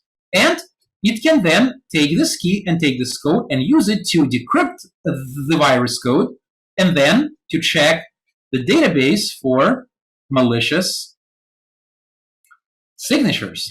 Does that make sense, folks? Yeah? Are we good? So look for the structure. Look for the decryption code key and encrypted virus structure. Does it make sense, folks? Yeah? Yeah? But do we have okay, everything will be localized, like the key, and wouldn't it be communicating with the server to do the encrypting and decrypting? Typically, so the traditional encryption viruses, they typically would bundle the key inside the infected version of the executable. So, yeah. Mm-hmm. I see. Okay. Yeah, and the encryption virus could do what you suggested as well, but ultimately, we can also then look for the structure. Is it connecting to a certain kind of server, for example? Okay, so, but yeah, but we're looking at a classical example. And Jasmine is asking, so are the keys similar to each other? When it comes to encryption keys, all encryption keys for a particular algorithm would typically have the same length. So, for example, AES 256 is a popular and widely used encryption algorithm, and it supports key sizes of 256 bits. So all of the keys would have the same length, but very different value. And how many different key values can you have with a 256-bit key? Well, the answer is insanely a lot. I mean, and we can easily try to compute that. So if the key is 256-bit, the number of keys we can have is 2 to the power of 256, which is, so like this is the number of possible keys. Okay, so this is how many different key values we can have. And how big is that? Well, scientifically speaking, insanely big. All right, does it make sense, folks? Could you have more keys as well, except the only issue would be that sometimes you're going to have the same key with the same public, like they'll overlap, but it would be such a minute amount that computationally it's still okay. Oh yeah, mm-hmm. Right, yeah, and one of the things you have to keep in mind is that encryption algorithms, they have something called avalanche effect. Avalanche effect basically means that if I change the key just a little bit, like even if I change the key or the original thing I'm encrypting by even 1 bit, the resulting encryption will be unrecognizably and dramatically different. That's a property of good encryption algorithms. There are also principles called confusion and diffusion. Confusion basically means that the relationship between the key and the type of ciphertext generated is unpredictable. Okay, it's very difficult to link them together. Okay, so the point is, if I encrypt the same thing with two different keys, even if those keys are different by a single bit, the resulting encryption will be drastically different. So the person looking at the encrypted text will not be able to figure out that the keys which were used to encrypt it differed only by a single bit. Does that make sense? Yep. Make sense? Did I answer the question? I think Jasmine asked that, right? Yeah, 452 flashbacks for those of you who were there. Awesome. And folks, I see it's almost 8:40, and I think it's past the break time, which I promised you we would take. So how about we take a break, and then we will continue on and hopefully complete this primer, and then we will start working on basic analysis. How does that sound? Okay. All right. Yeah. And we'll see the coronavirus. All right, great. Yeah, so let's take a 10-minute break, and just to round things off, let's see, so it's 8:37 right now. So let's come back at, I guess, 8:50. I'll give you 3 extra minutes since I fried your brain for a long time, so it may need, some time to recover. All right, folks, so I'll see you in a few moments. So go ahead and take a break. All right, everyone. So welcome back. We talked about how encryption viruses can defy signature-based detection. Specifically, every time when the virus spreads, it encrypts itself with a different key. And it creates a bundle consisting of the decryption code, the key which was used to encrypt the virus, the encrypted virus code, and then the actual executable. Now, we also talked about the fact that such viruses are generally easy to detect based on their structure, meaning that the encryption virus, in order to execute it, needs to decrypt itself. Therefore, it has the structure. So antivirus can look for this kind of structure, and if it finds it, it can use the decryption code and the key to decrypt the virus, and then check its signature. Okay? Now, another kind of a virus is called, so we just looked at a polymorphic virus, which uses cryptographic means of disguising itself. There is also something called the metamorphic virus, which I promised we would talk about today. The metamorphic virus uses non-cryptographic means in order to obfuscate itself. So it uses techniques such as rewriting its code. One example is instructions, or maybe adding some meaningless instructions, such as, for example, XORing some register with itself. So, we can add instructions, we can swap instructions, basically, introduce some kind of a code change in the virus every time you infect, so that the code changes, but the logic changes. All right?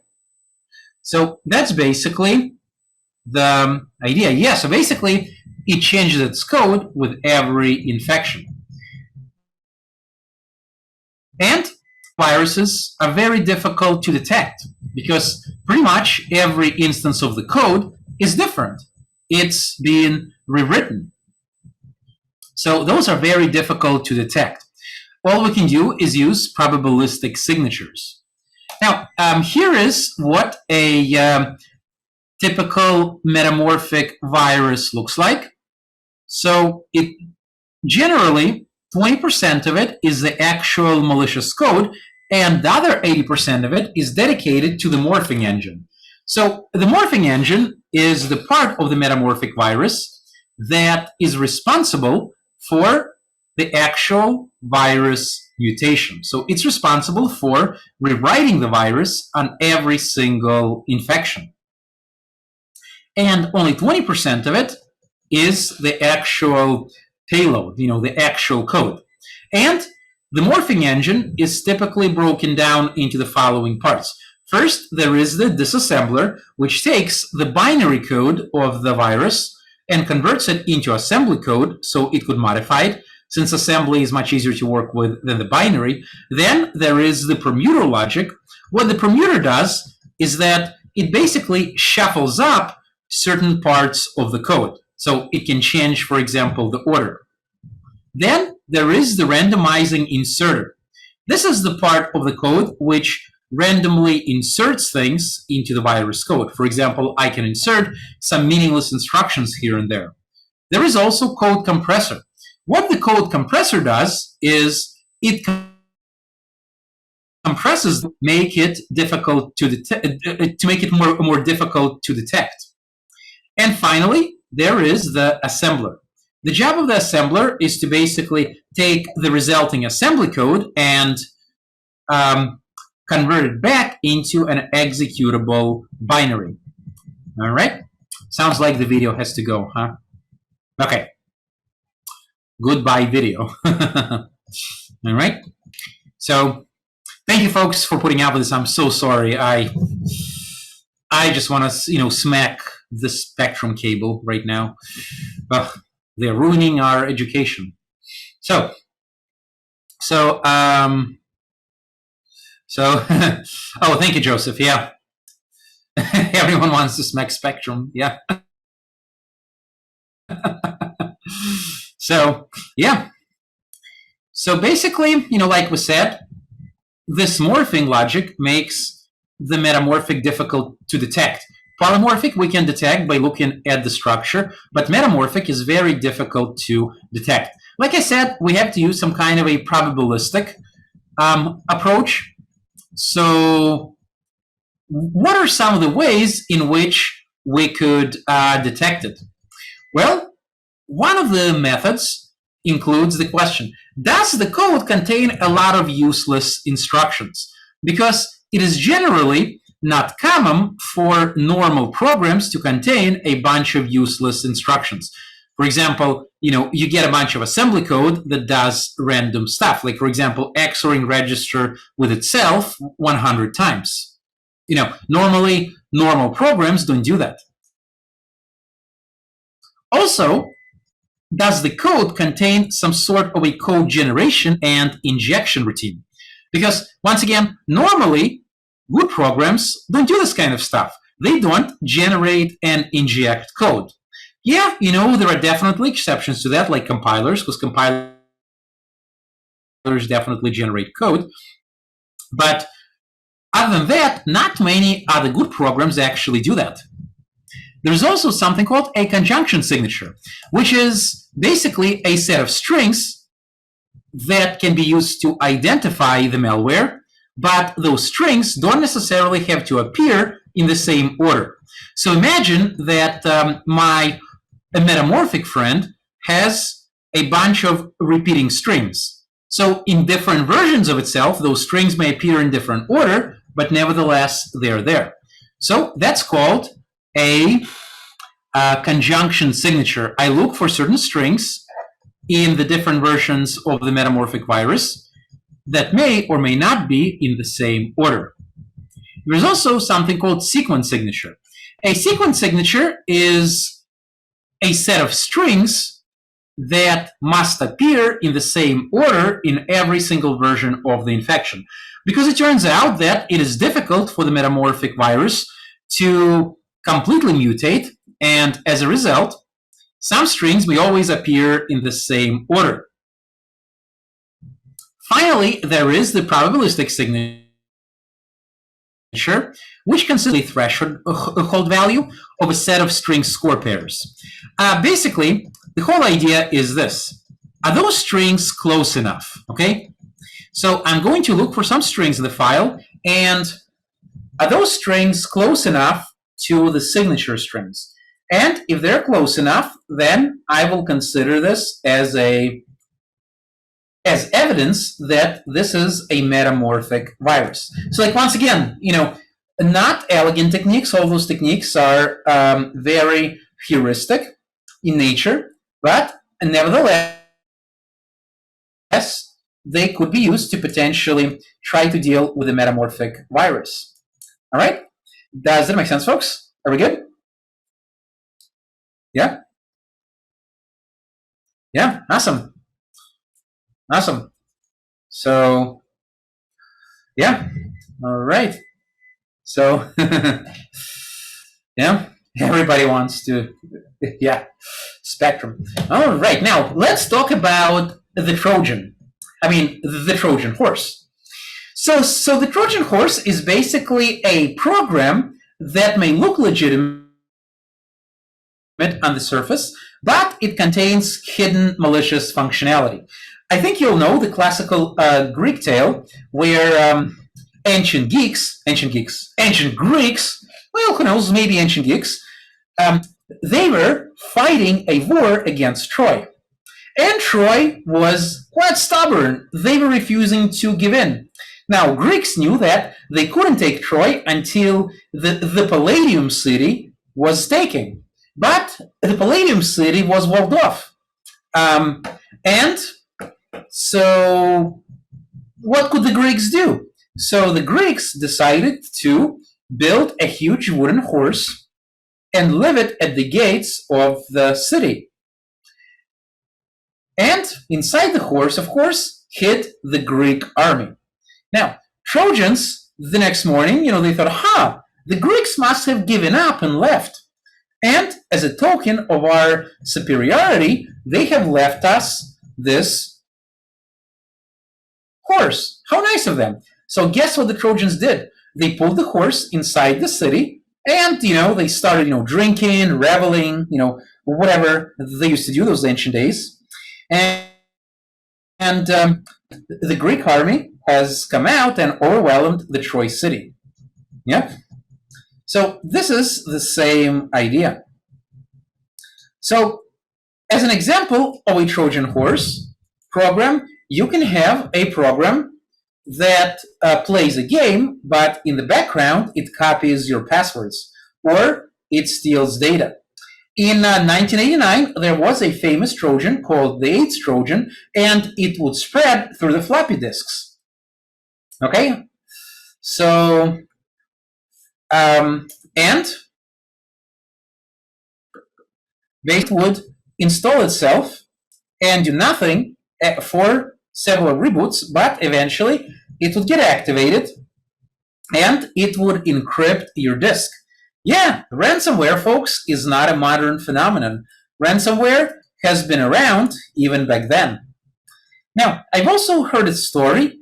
I cannot find any evidence of this Trojanware actually ever existing, but the story does describe a Trojan horse nevertheless, and it is funny. But apparently, back in the old days, there was a checkers game.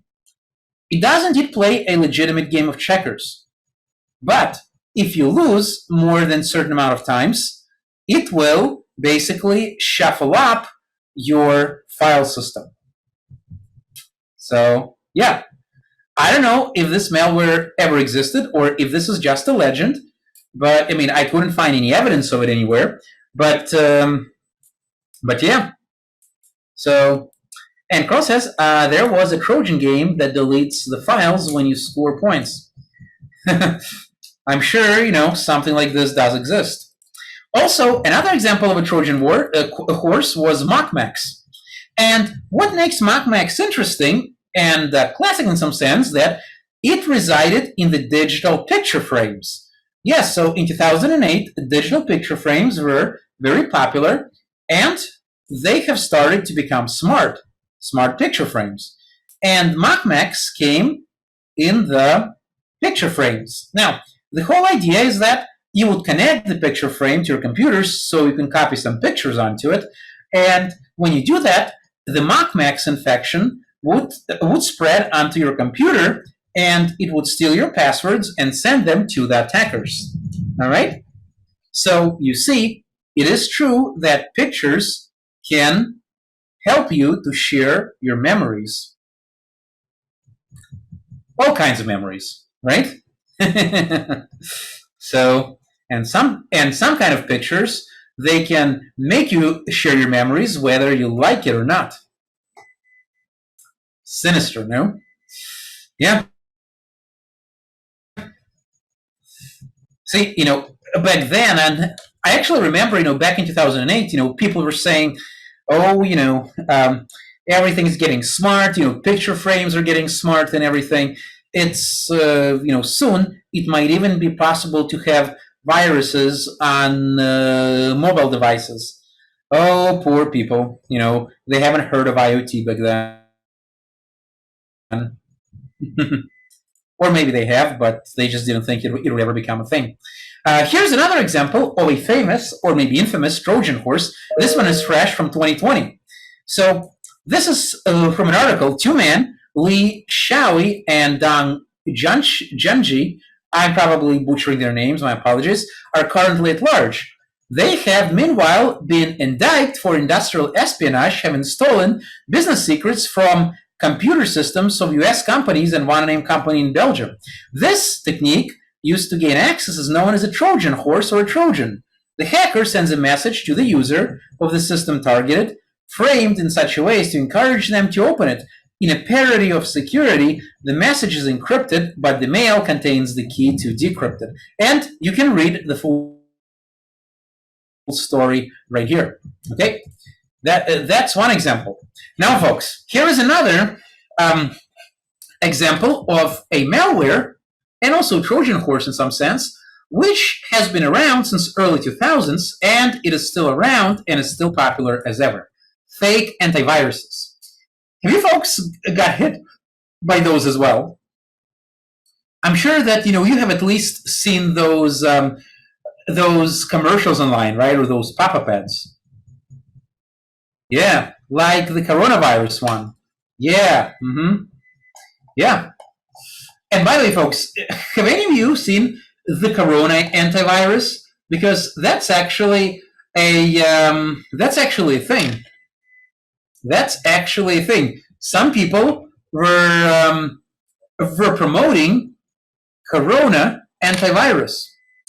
Now, if you have never seen a fake antivirus, well, let's take a look at how they look like. So all we need is just to go to any image search and just type in fake antivirus, and you're going to be blown away by just how many fake antiviruses there are. Yeah, see, there is one. There is another one. There is another one. Yeah.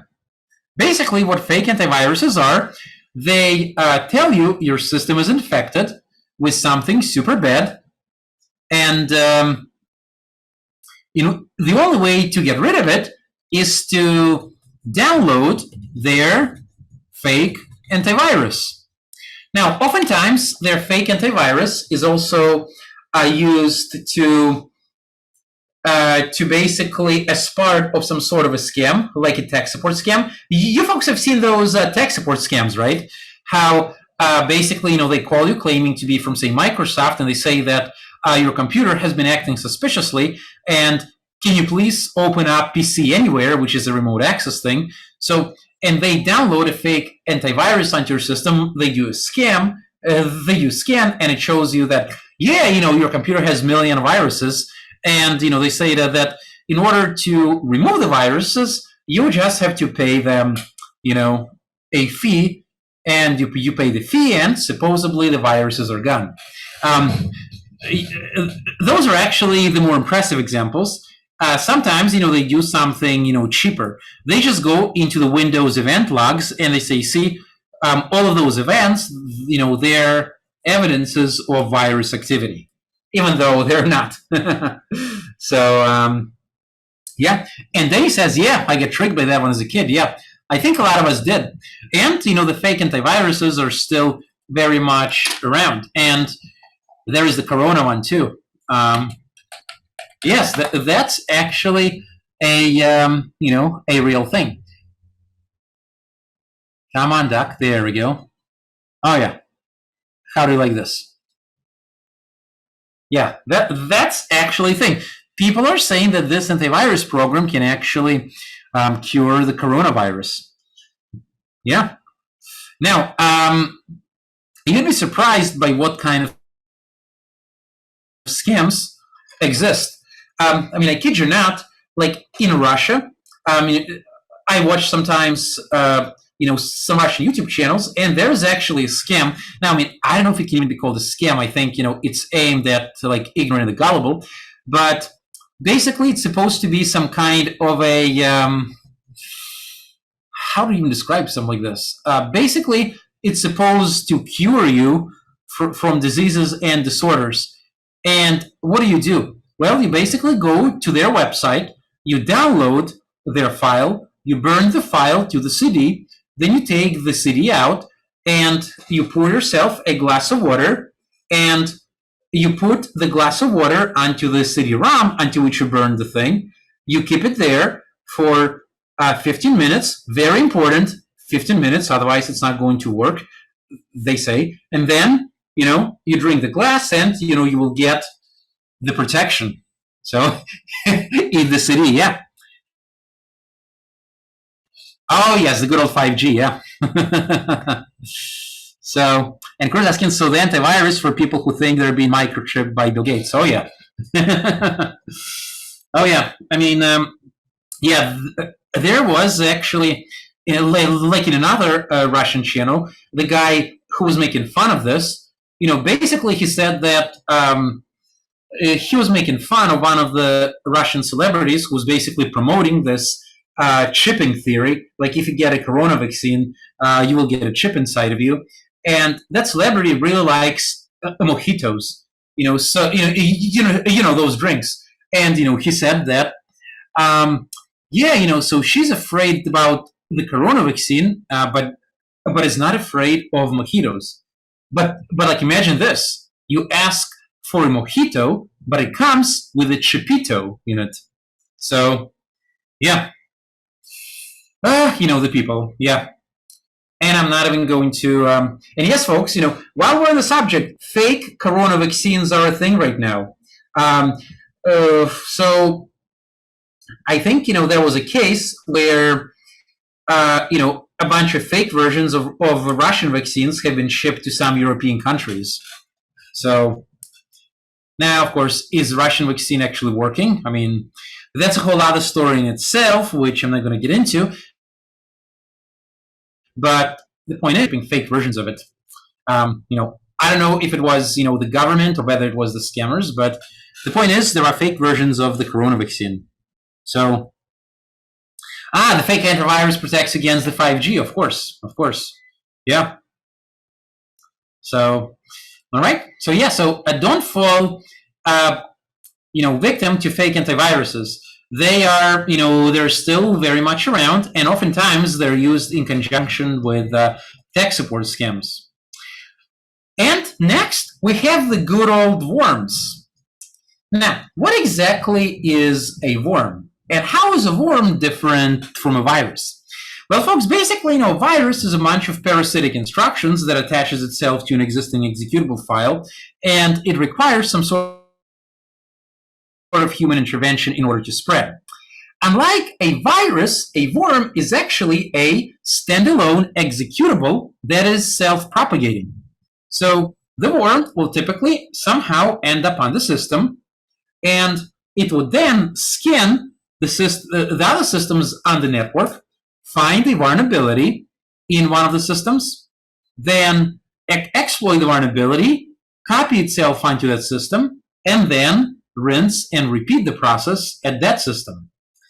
And some worms contain a malicious payload, and other worms, they actually don't contain any deliberate malicious payload, they just spread. Now, my question is this. So does a worm that doesn't have any malicious payload, but it just simply spreads, is that worm harmless? What do you think? Okay, a lot of you are saying no. Okay, why not?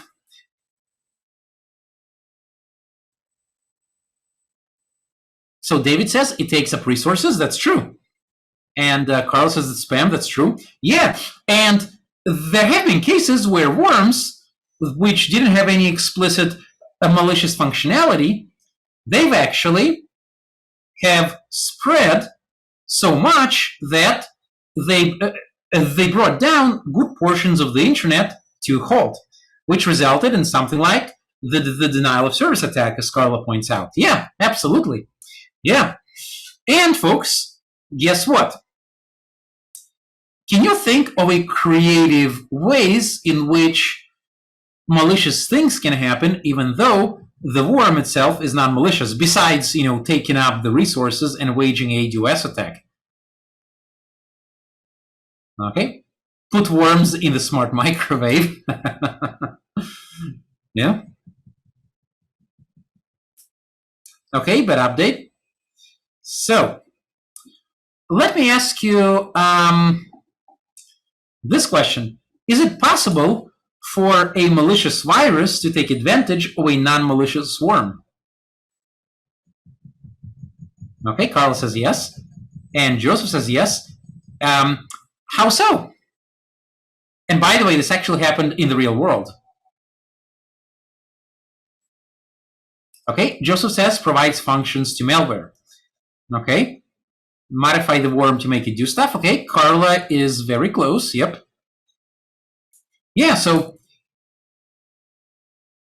here's my question. Yes, viruses infect executables, right? As Edgar points out. So, can a virus infect a worm? Yeah, Kevin, very good. Very good. A virus can infect the worm. And this actually happened in the real world before. There was a case where there was a worm that was spreading all over the world. Now, and there was a virus developer who said that I have developed my virus, but how can I get my virus to all those systems? And then he thought and he thought and he thought, said, oh, yeah, of course. There is a worm running rampant all over the world. That's my free ride. So basically, he infected a few versions of the worm with his virus, and basically, whenever the worm would infect another system, the worm would be infected and it would deploy his virus. And the virus was actually malicious. Yeah. And Carl's asking, how many viruses can an executable file be infected by? In theory, by an infinite amount. In theory, at least. Right? Yeah. So basically, that's the idea behind worms. Now, it is important to point out that back in the old days, the majority of malware spreading was through self-propagation, as done by the worm. Nowadays, a lot of malware is distributed by what's called the pay-per-install networks. The pay-per-install networks, they are basically malicious communities which make money by spreading malware. So like if I'm an attacker and I want to spread my malware, I can pay this community a fee and they will do the job of spreading the malware for me. Okay? That's basically the idea. It's actually pretty sophisticated. I mean, and there is a sound business model behind it. So, yeah, that's basically the idea. Now, oftentimes, worms, once they get onto your system, they want to make sure that they can persist. And one of the parts of persisting on the system is to make sure that you can survive system reboots. And the way in which they achieve that typically is in Windows. They would add themselves to the registry location called HK Local Machine Software Microsoft Windows Current Version Run. Okay, we'll talk about what Windows Registry is, but basically Windows Registry is where a lot of Windows configuration is stored, and this includes the list of programs that should start on the startup. So worm can add itself to the startup so that when the system is rebooted, the worm is started as well. So this way, the worm can survive reboots. Okay? Now, how do worms usually spread? And yes, a registry can be opened using regedit, as Ali points out. And are we going to be working with the registry? Oh, are we going to be working with the registry? So, now, interestingly enough, the spread of a worm can be modeled using epidemiology models. And a typical worm spread looks like this. So in the beginning, when the worm infects only a few systems, it is very slow to spread. Now, as it spreads more, it'll infect more and more systems. And the more systems you infect, the more attack vectors you now have, right? Because each infected system tries to infect other systems. You start to rapidly experience a huge rate of infection. And then eventually, once you infect a certain amount of systems, your infection rate is going to level off because basically you run out of hosts to infect. Okay? So that's basically the idea. That's why, pandemics can actually, at least in theory, be handled without any intervention. Okay? We'll just have to wait until, the virus basically runs out of hosts to infect. But of course, this also means that a lot of people are going to die, and most of us are not okay with that. All right? So now let's talk about rootkits. What exactly is a rootkit? So typically, a rootkit is a term that is used to refer to stealthy malware.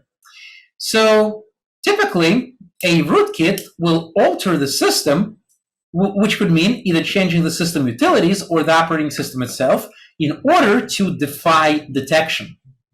So for example, it can hide files from Windows File Explorer. So you open up your Windows File Explorer and you don't see the files. Or you open regedit and you don't see the registry entries. Or you start the Windows Task Manager and you don't see the malicious process.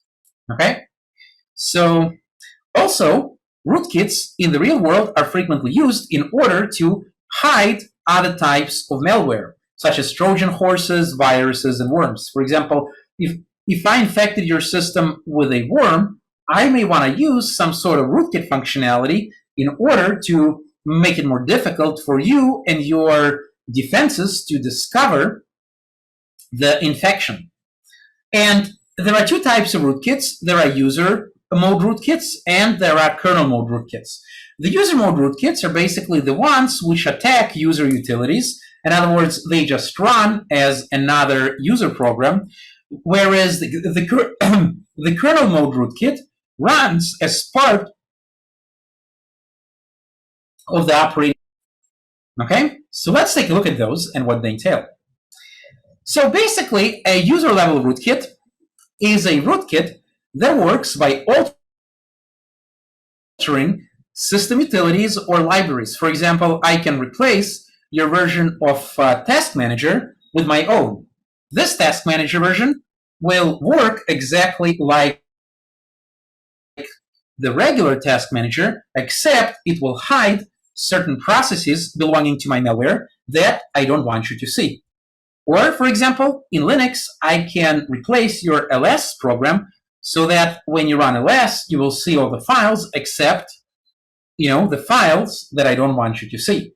Perhaps the files that belong to your malware. Okay? Another way in which user-level rootkits can work is in Windows, they can modify the DLL files.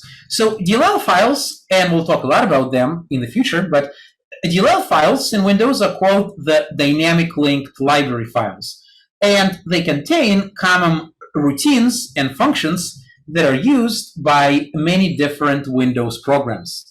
And this includes things like, for example, opening network connections, communicating over HTTP, etc. So what malware can do is it can replace those functions in DLLs with malicious versions of them. So for example, I can replace a DLL function that programs use in order to open a connection to remote server, so that the function also reports every single connection that you make to another server back to the attacker, just as an example. Okay, so it could be used for spying, it could be used for anything. Okay, so that's the user level rootkit. Does this make sense, folks? Are we good? Yep, awesome. Now, the user level rootkits can be easily detected because basically they're just hijacked versions of the typical user programs and system files, like the DLL files. And you can easily detect those with integrity checks. I mean, if the program in question, such as the last program, or maybe the task manager executable, if their, for example, signature is not what it's supposed to be, well, then it means they have been hijacked.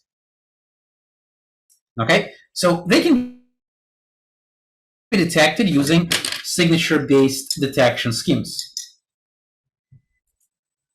Unfortunately, things just aren't always that easy because we have other kinds of rootkits. Okay, so, and I've already talked about the user level rootkits. So, and I also talked about the fact that using integrity checking schemes such as hashes. So, for example, originally I would compute a hash of the original program, and whenever I suspect that the program has been compromised, I would compute its hash again, and I would compare the hashes, and if they don't match, then it means something wrong. A hash function, folks, is something that takes a program as an input, and based on that input, computes a certain value. So if the program hasn't changed, then computing the hash of the two same versions will always give you the same value. Now, but if the program has been modified, even by a single bit, the hashes will change significantly. If you know what I mean, you can easily check that out in action. There is a utility called SHA-512, sum, which can be used to compute a hash of a file. So, for example, I'll quickly make a file. So I'll call it a.txt, and I call it hello. Okay, and I compute a hash of it. So you see this value, right? That's the hash value of that. It's 512 bits long. Now, let's say that I modify the file just a little bit. I'm going to modify it by 1 byte. So I'm just going to add a space to that. So I added 1 byte to it because a space character is a single byte in size. And now I'm going to compute the hash again, and just look at how radically it changes. Look at that. Those hashes have almost nothing in common.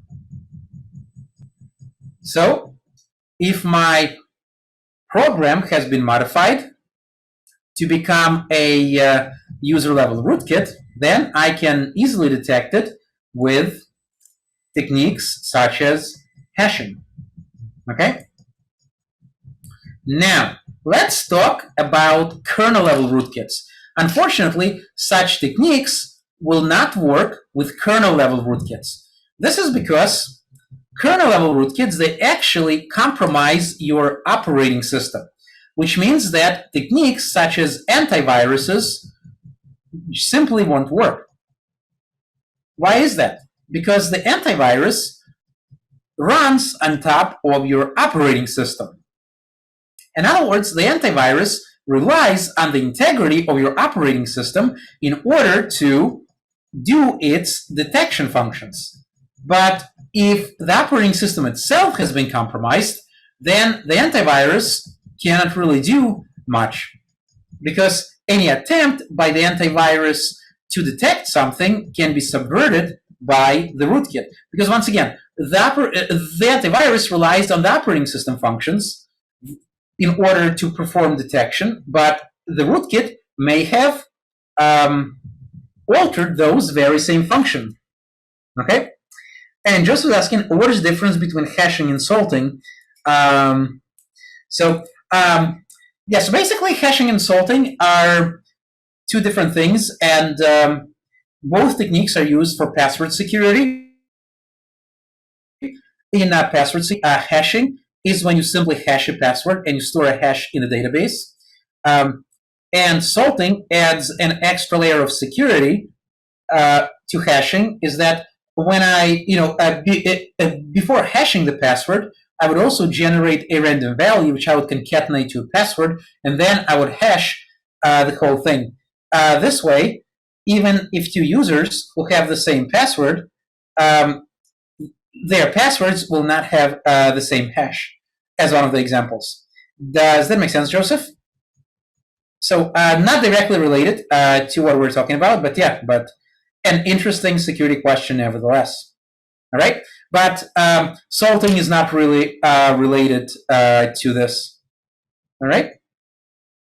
So, yep, sure. Now, so how can we detect kernel-level rootkits if we cannot use the traditional antivirus techniques? Because antivirus cannot trust the operating system that has been infected by kernel-level rootkits. Because rootkit can intercept system calls, which are used to do things like which operating systems relied upon the programs to get lists of files. It's very difficult. So how can we detect them? Well, we could try using primitive function calls. So, for example, use some very low-level functionality in order to get information about what's going on the system. But then again, if the rootkit is very clever, it may have intercepted those as well. Another way to do it is to basically do two things. First, get, for example, a list of files according to your operating system. So I'm going to invoke an operating system function asking it to list, the files that it thinks are on the disk. And then what I can do is I could get the list of files on the disk using some outside method. Perhaps I can detach the disk from the current system and connect it to another system and look at it from another operating system that wasn't infected. If the list of files don't match, it could mean that my system has been rootkitted. Also, there are virtual machine based techniques as well. There is something called virtual machine introspection. So basically, you have one virtual machine that is running the system in question, the one that may have been rootkitted, and then you have another virtual machine which has a way of accessing and analyzing the memory of the VM in question. So basically, it's kind of like an antivirus that has access to all of the system functions, but it runs outside of the system. So basically, it can have the advantages of the antivirus without relying on a integrity of the system in question. Does that make sense, folks? Yeah? Okay, are we good? All right. Now, what do you do when you have been struck by a rootkit? Well, folks, a system that has been rootkitted, especially with a kernel level rootkit, can never be trusted again because the scope of damage is very difficult to completely. So the best thing to do is to format and start over. Okay? A rootkitted system cannot be trusted again. Of course, you also want to make sure that the infection did not penetrate beyond your hard drive, because there are infections which can penetrate, for example, the hardware. They can get into the firmware. So, yeah. Make sense? All right. A famous example of a rootkit was Sony BMG rootkit, which was around in 2005. Now, this one is kind of controversial because it wasn't originally developed by attackers, it was developed by Sony. And it would be automatically installed onto your system when you would insert any Sony CD into your CD-ROM. And the reason why I did that was to enforce copyright protection. Sounds a bit shady, right? Like basically, they're secretly installing software onto your system so they can protect copyrights. So, and Sony basically had no malicious intent, regardless of how shady this was. But that rootkit was exploited by the attackers. So, yeah, they were trying to protect themselves in the wrong way. That's right, Mohammed. Yeah, definitely. Yeah, scary. So, and rootkits are definitely not gone. There are many rootkits on the loose these days. This one is an example from 2020. It's called the Drovorub rootkit, which is a Linux rootkit, and it basically contains a Swiss Army knife of functionality which you can use to rootkit Linux systems. So, yeah, very, very powerful kind of a rootkit. So, next, I would like to talk about the zero-day attacks and how do we deal with them. See, folks, one of the issues with zero-day attacks is that, well, we don't know about them. Okay? We can't develop a signature in advance because we just don't know what the sample is until it strikes. So, how can we defend against 0 days? Well, the only ways to do that is through something called heuristics. Heuristics are basically just the rules of thumb which you can use in order to detect things like malicious behavior. For example, if the program is suddenly deleting files in your My Documents folder, that should definitely raise some suspicions. Or for example, let's say that it's opening connections to places where it shouldn't be opening connections to. For example, some servers that are known to be malicious. All right. So, however, heuristics is a double-edged sword. On one hand, they can detect zero-day attacks if they're good, but on the other hand, you could get false positives. And if you get too many false positives, what happens? You stop trusting your system. Right? Make sense? Yeah? So that's how you protect against the zero-day attacks. So we talked about that. So now, if we could have a perfect malware detection tool, it would also detect zero-day attacks. But it's very difficult because, once again, there are so many unknown vulnerabilities that zero-day attacks target. In fact, the advanced persistent threat attacks, like the ones that typically target high-profile targets such as the government, the military, and intelligence assets, often, those attacks, they would bundle together like 5 different zero-day exploits. So definitely a challenge. And there are many infamous zero-day attacks. Stuxnet was one example, and you can take a look at it on the internet, a very famous or infamous attack which took down the Iraqi nuclear power centrifuges, and the whole attack made use of 4 zero-day exploits. Okay? Also, Google has been a victim of that. So in 2020, Google has been hit by by zero-day attacks, and also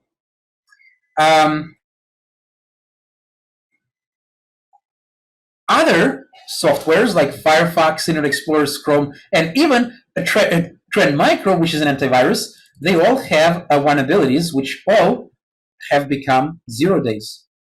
Okay? Yeah, that's basically the idea.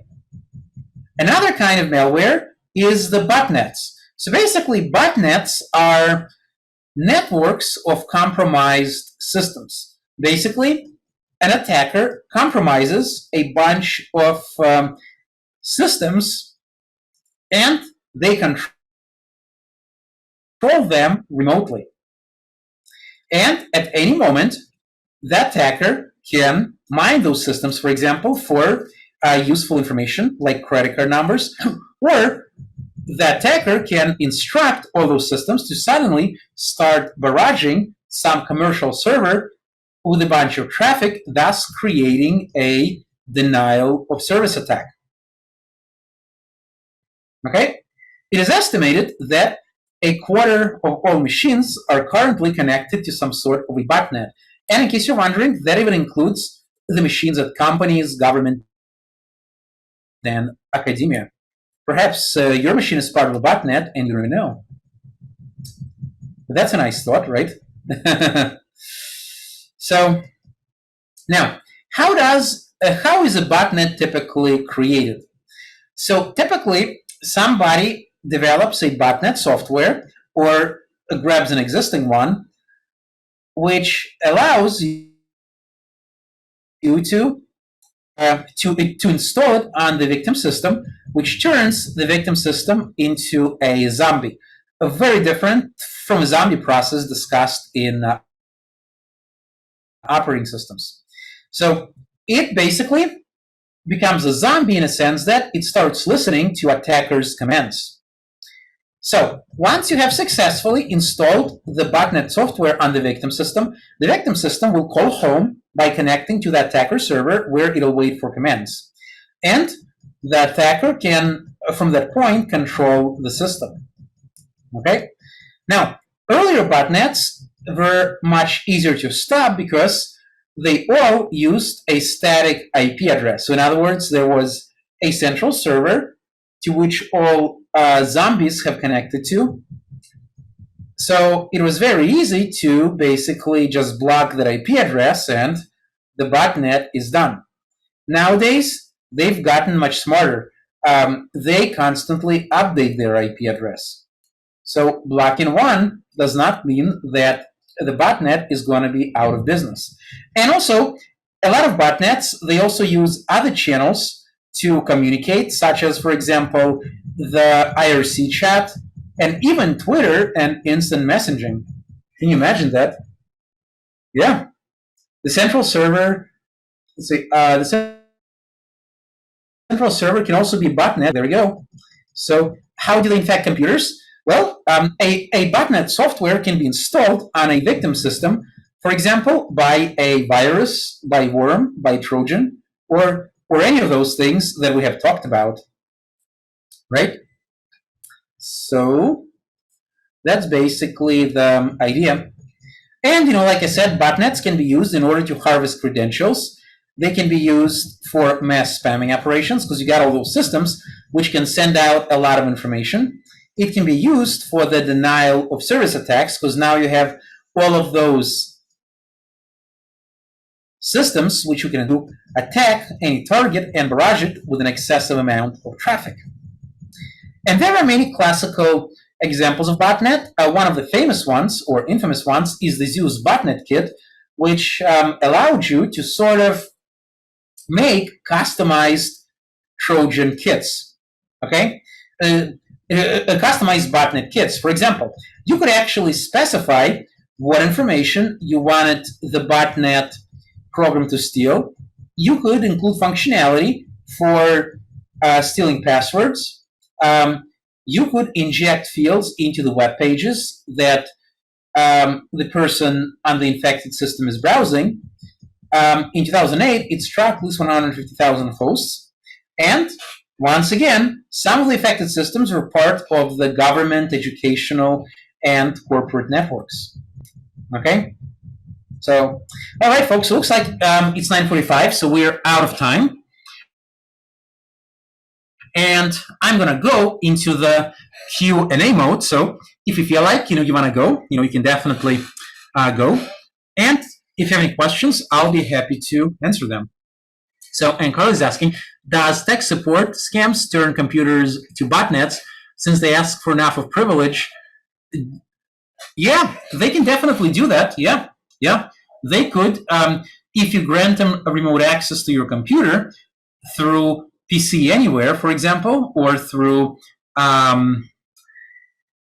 other kinds of remote access. Yeah, like Kevin points out, such as the Team Viewer. Yeah, they could install their own botnet software and then just use that. Yeah, absolutely. Yeah. All right. Any other questions? In fact, I think it was a TeamViewer, which has, at one point, they have blocked remote connections from India because a lot of scams were coming from there. So, yeah. And Kurt says, still floored that the Corona antivirus software sounds like, oh yeah, virus alert. Yeah. By the way, folks, if you don't know what I'm talking about, I will be happy to post a link. So I'll post it in the chat in case you're interested. Or I can post it on Discord. Maybe that's better. So virus alert weirdo. There it is. So I'm going to post that on the list. All right. So, all right. I did. Yep. I just posted a link on Discord. Wait, did I post it in public or did I respond to the last person I was talking to? How would I know? I would need to go to malware analysis. There we go. Yeah. Wait, no. That's malware analysis from the other semester. Ah, there we go. This malware analysis. There we go. Okay, posted. Yep. It's now posted. So yeah, definitely relevant to what we're doing here. And maybe the song will keep playing in your mind all year. Yep. All right. So questions, quandaries. Oh, Ali's asking, what is the name of the Discord channel? Let's see. I guess if I do invite people, this is the. Oh yeah, I'll actually be putting up a link shortly.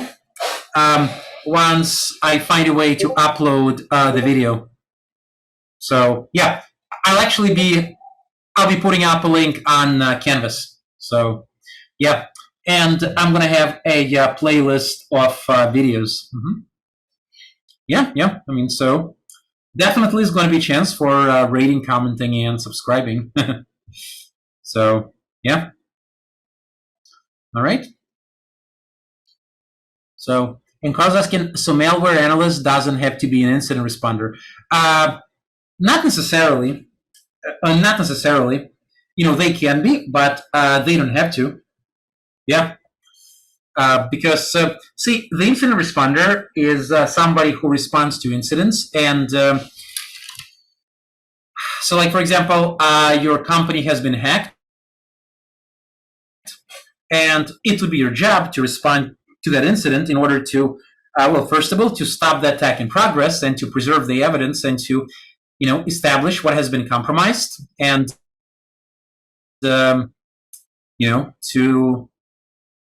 and to take the next actions in containing and dealing with the fallout. And malware analysis can often be part of the process, because if the attackers used malware in the process, then yeah, there's definitely place there for the malware analyst. But usually a lot of malware analysis, usually it's the incident response that triggers malware analysis, because malware usually starts out as a day zero, and then a sample is discovered, given to one of the malware analysis companies, and their malware analysts basically get on the job and start analyzing this malware in order to develop signatures. So, yeah, and the next class is going to be the safety of the VM. In fact, I actually already pre-recorded a tutorial video on how to set up your VM. So I'll be putting that up on Canvas, and I'm actually thinking of making that one of the first,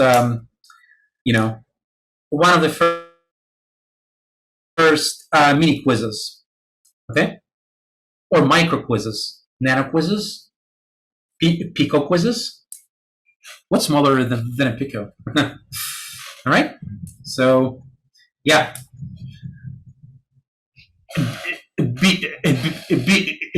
I don't know how to read the word bit queues. Bit keys? Yeah. Yeah. Right. Yeah. Yeah, folks, and thank you for for putting up with my internet connection. But I hope that the performance has been clear once I turned the video off. Right? Was I coming in clearly without interruptions, or?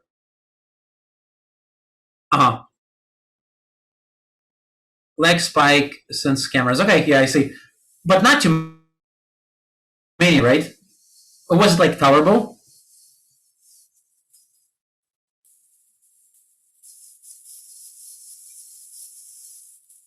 Yeah? Oh, it got worse in the last 20 minutes. I see. Well, thank you, Spectrum. Oh, it lagged when I asked the question. Oh, very clever. So, I see. The legs were not long enough to where we couldn't fill in. I see. Yeah. When I edit it, what I try to do is see, Zoom actually does have a bit of a compensating functionality. I noticed that like if there is a lag, Zoom starts locally buffering a part of the stuff that you were saying, and when action comes back, it transmits that. I noticed that because when I was editing the video, what happened was, so I would see, like basically I would talk, and then there would be a break, and there would be a flat line, and then when my speech resumes, it would actually resume where it left off. So basically what I end up doing is I just basically cut out the period of silence, and it sounded almost parsable. So, yeah. Oh, sure, yeah. You're welcome. Oh, and I think Nafis had a question. Do you know any resources to get a project ideas in cybersecurity field for 490? Yeah, definitely, Nafis. Speak to me, because I have some ideas. Yeah, definitely speak to me. So, yeah. All right. So, so what else do malware researchers do? Yeah, basically, they analyze malware, and then they make reports. They put up advisories, and that's basically their main jobs. And also, they try to develop new techniques for malware detection, and also they try to think ahead. And they think of what other ways can malware get into the system. An example of a group like that would be the Invisible Things Lab in Poland, being headed by somebody named Joanna Rutkowska. And they do some really cool research, for example, on how do you infect hardware. or how do you create undetectable malware. So yeah, fun stuff. Very fun stuff. Yeah. Oh yeah, yeah, yeah, definitely. There are a lot of places like that. Research labs at in academia and industry definitely do research like that. Like during the class, I mentioned pay-per-install networks. Those malicious communities that that distribute malware, and there have been studies done where there was one study where people have joined, where the researchers have actually joined those malicious networks in order to sort of work for them to find out how they function. And then there was another study where they set up a farm, if you will, of malware, of systems just to attract infections from the PPI community. So, and the point of that was to basically attract attacks, attract those infections, and then analyze them and study their behavior. Okay? So that's basically the idea.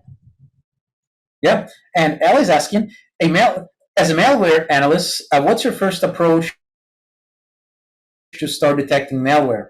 Oh, we'll actually talk about that in the next class, but the first step is to basically learn some context information about where the malware came from. Okay, what were some of the symptoms? What were some of the reported behaviors? And then after that, you start doing basic static analysis and basic dynamic analysis, where you learn about the properties of the malware sample and some of its basic behaviors.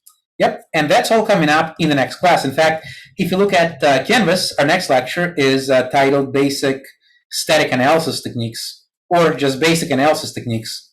So we will actually, do a lot of hands-on. Yeah, first, but first we need to build some theoretical foundations on what malware is and how, how it works. Yeah. And hopefully, soon I'm going to have T-Mobile, and hopefully it won't disappoint us. All right. So, and Carl asking, could they make a competition where you have botnets fight each other to try to DDoS?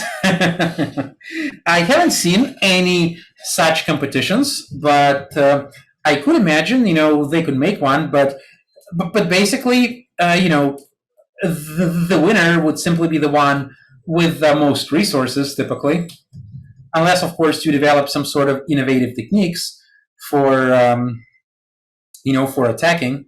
So yeah, yeah, like a Pokemon bottle. Yeah. All right. So any questions? Any other questions?